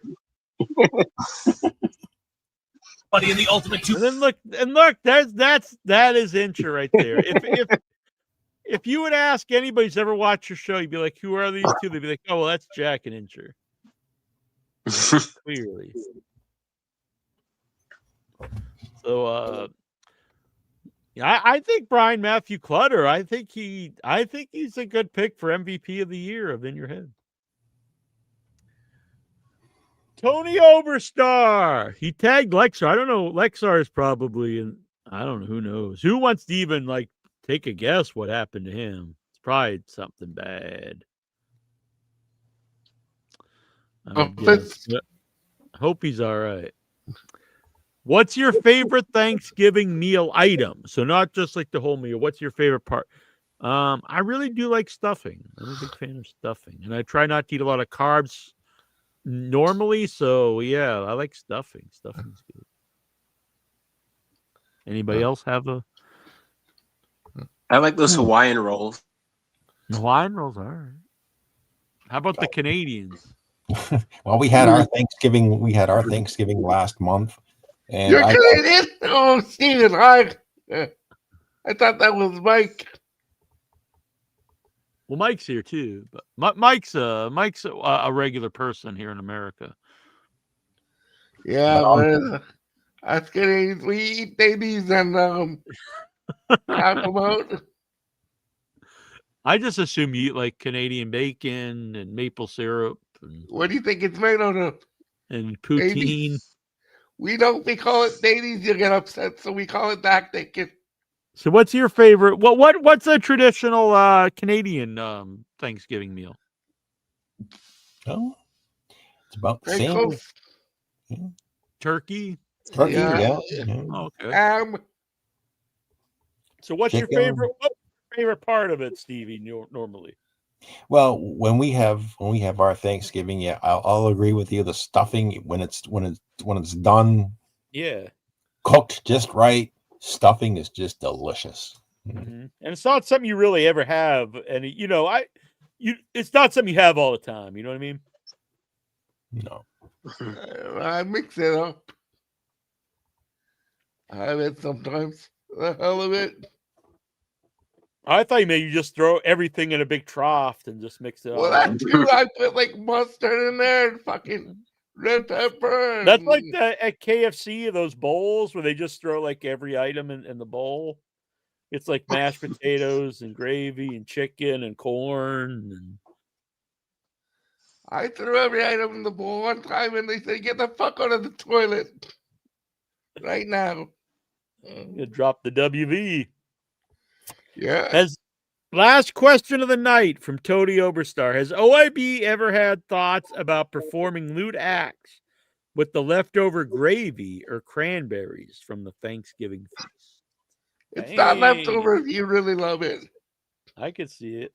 I made this sounds weird, but I made homemade gravy for the first time. I actually made my Thanksgiving dinner last week because I'll be away on Thanksgiving Day. So I roasted, which, you know what, it was the first time I ever roasted a turkey too. Cause, normally my mom doesn't like turkey. So I've smoked a turkey before. My mom doesn't like smoked meat. So we used to make turkey way back in the day when, like my uncle and my grandmother and stuff were alive. But since then, no one in my family really likes turkey but me. So I've never made it myself. So I roasted a turkey for the first time myself and made homemade gravy for the first time. And both of them came out great. So I was very happy with myself. That's cool. But I end up throwing a lot of it away because there's way too many leftovers. So next time I need to maybe freeze. I don't know. But there wasn't a lot. Like I had the drumsticks. But anyway, it was very good, though. It was very good. If you perform lewd acts with the brown gravy, would that be an interracial couple? Yeah, you say gravy is lube. That's Mr. Lube to you. You don't want lumpy gravy if you're using it as lube, probably. Well, if you're performing lewd acts, so maybe you do want lumpy gravy. I don't know. But I saw what's his your boy there, RFK Jr. Oh God, Jesus Christ, that guy. There was some leaked like sexts from him, and he was talking about was it felching, which is like What is that? It's eating your own jizz out of like your partner's butthole. So it's like, Jesus. is that and this is like the guy wants to make America healthy? That doesn't sound too healthy to me. Yeah. Is that like beef tallow?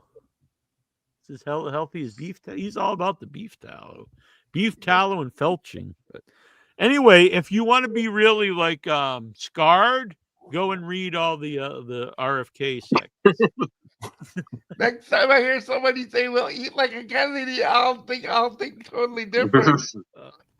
And then you got to read them in his voice, and you really get turned on a bit. His smooth, sexy voice. Who cuts a better promo than Robert Kennedy Jr. or Tommy Rich? I'll pick Tommy Rich. Yeah, I pick Tommy Rich. Yeah, the one he talks about like wanting to make his girlfriend's mouth into like his cavern, and he's canyon, and he's gonna be the river, and it's really you can get the idea of what that means. Oh, Camelot's alive again.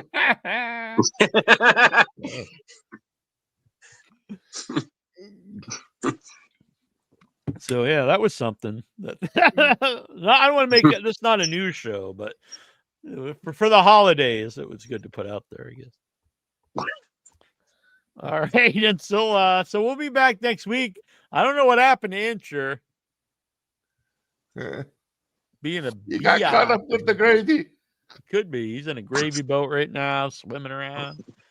I'll be back tomorrow night on Without Your Head at 8 p.m. Eastern. I believe Tara will be there. Terrible Troy. I'm not sure. I think he might be there. And I think AJ will be on. And we'll be joined by Thomas Lorber, who is John Carver in Eli Ross Thanksgiving. So that's going to be really cool. And also local New England filmmaker Zombie Duran will be joining us, who has been in the chat a lot on In Your Head, and he is the guy that Intro always has an issue with because he's got face tattoos.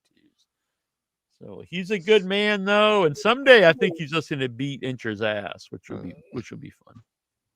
But not like in a mean way, in a nice, friendly beat. That's in a nice way. A friendly beat down. Friendly beat down. A gentle Robert Kennedy way. Yeah, he's some felching will go down. All right. Well, I'm gonna go puke now, and then we'll have a good Thanksgiving, Jack. Thank you. You as well. All my friends here, have a happy Thanksgiving, and everyone out there in the Headyverse, have a great Thanksgiving. Eat some good food. And this is a day not to worry about if you're on a certain diet or whatever. Enjoy yourself and have a good time. Take care. And enjoy your family. Enjoy your family and friends, everybody. All right. Good night, folks. We'll see you soon. Andre the Giant. Andre was big. Yeah, yeah, yeah. It was not small. No, no, no. Andre could drink and he could fight. Drink, drink, drink. And fight, fight, fight. Andre was big. Yeah, yeah, yeah. It was not small. No, no, no. Andre could drink and he could fight. Drink, drink, drink, and fight, fight, fight. Andre the Giant. Andre was big. Yeah, yeah, yeah. It was not small. No, no, no. Andre was great. He was not bad. A great big heart and a great big man. Andre was big. Yeah, yeah, yeah. It was not small. No, no, no. Andre could drink and he could fight. Drink, drink, drink, and fight, fight, fight. Andre the Giant. From Grenoble, France.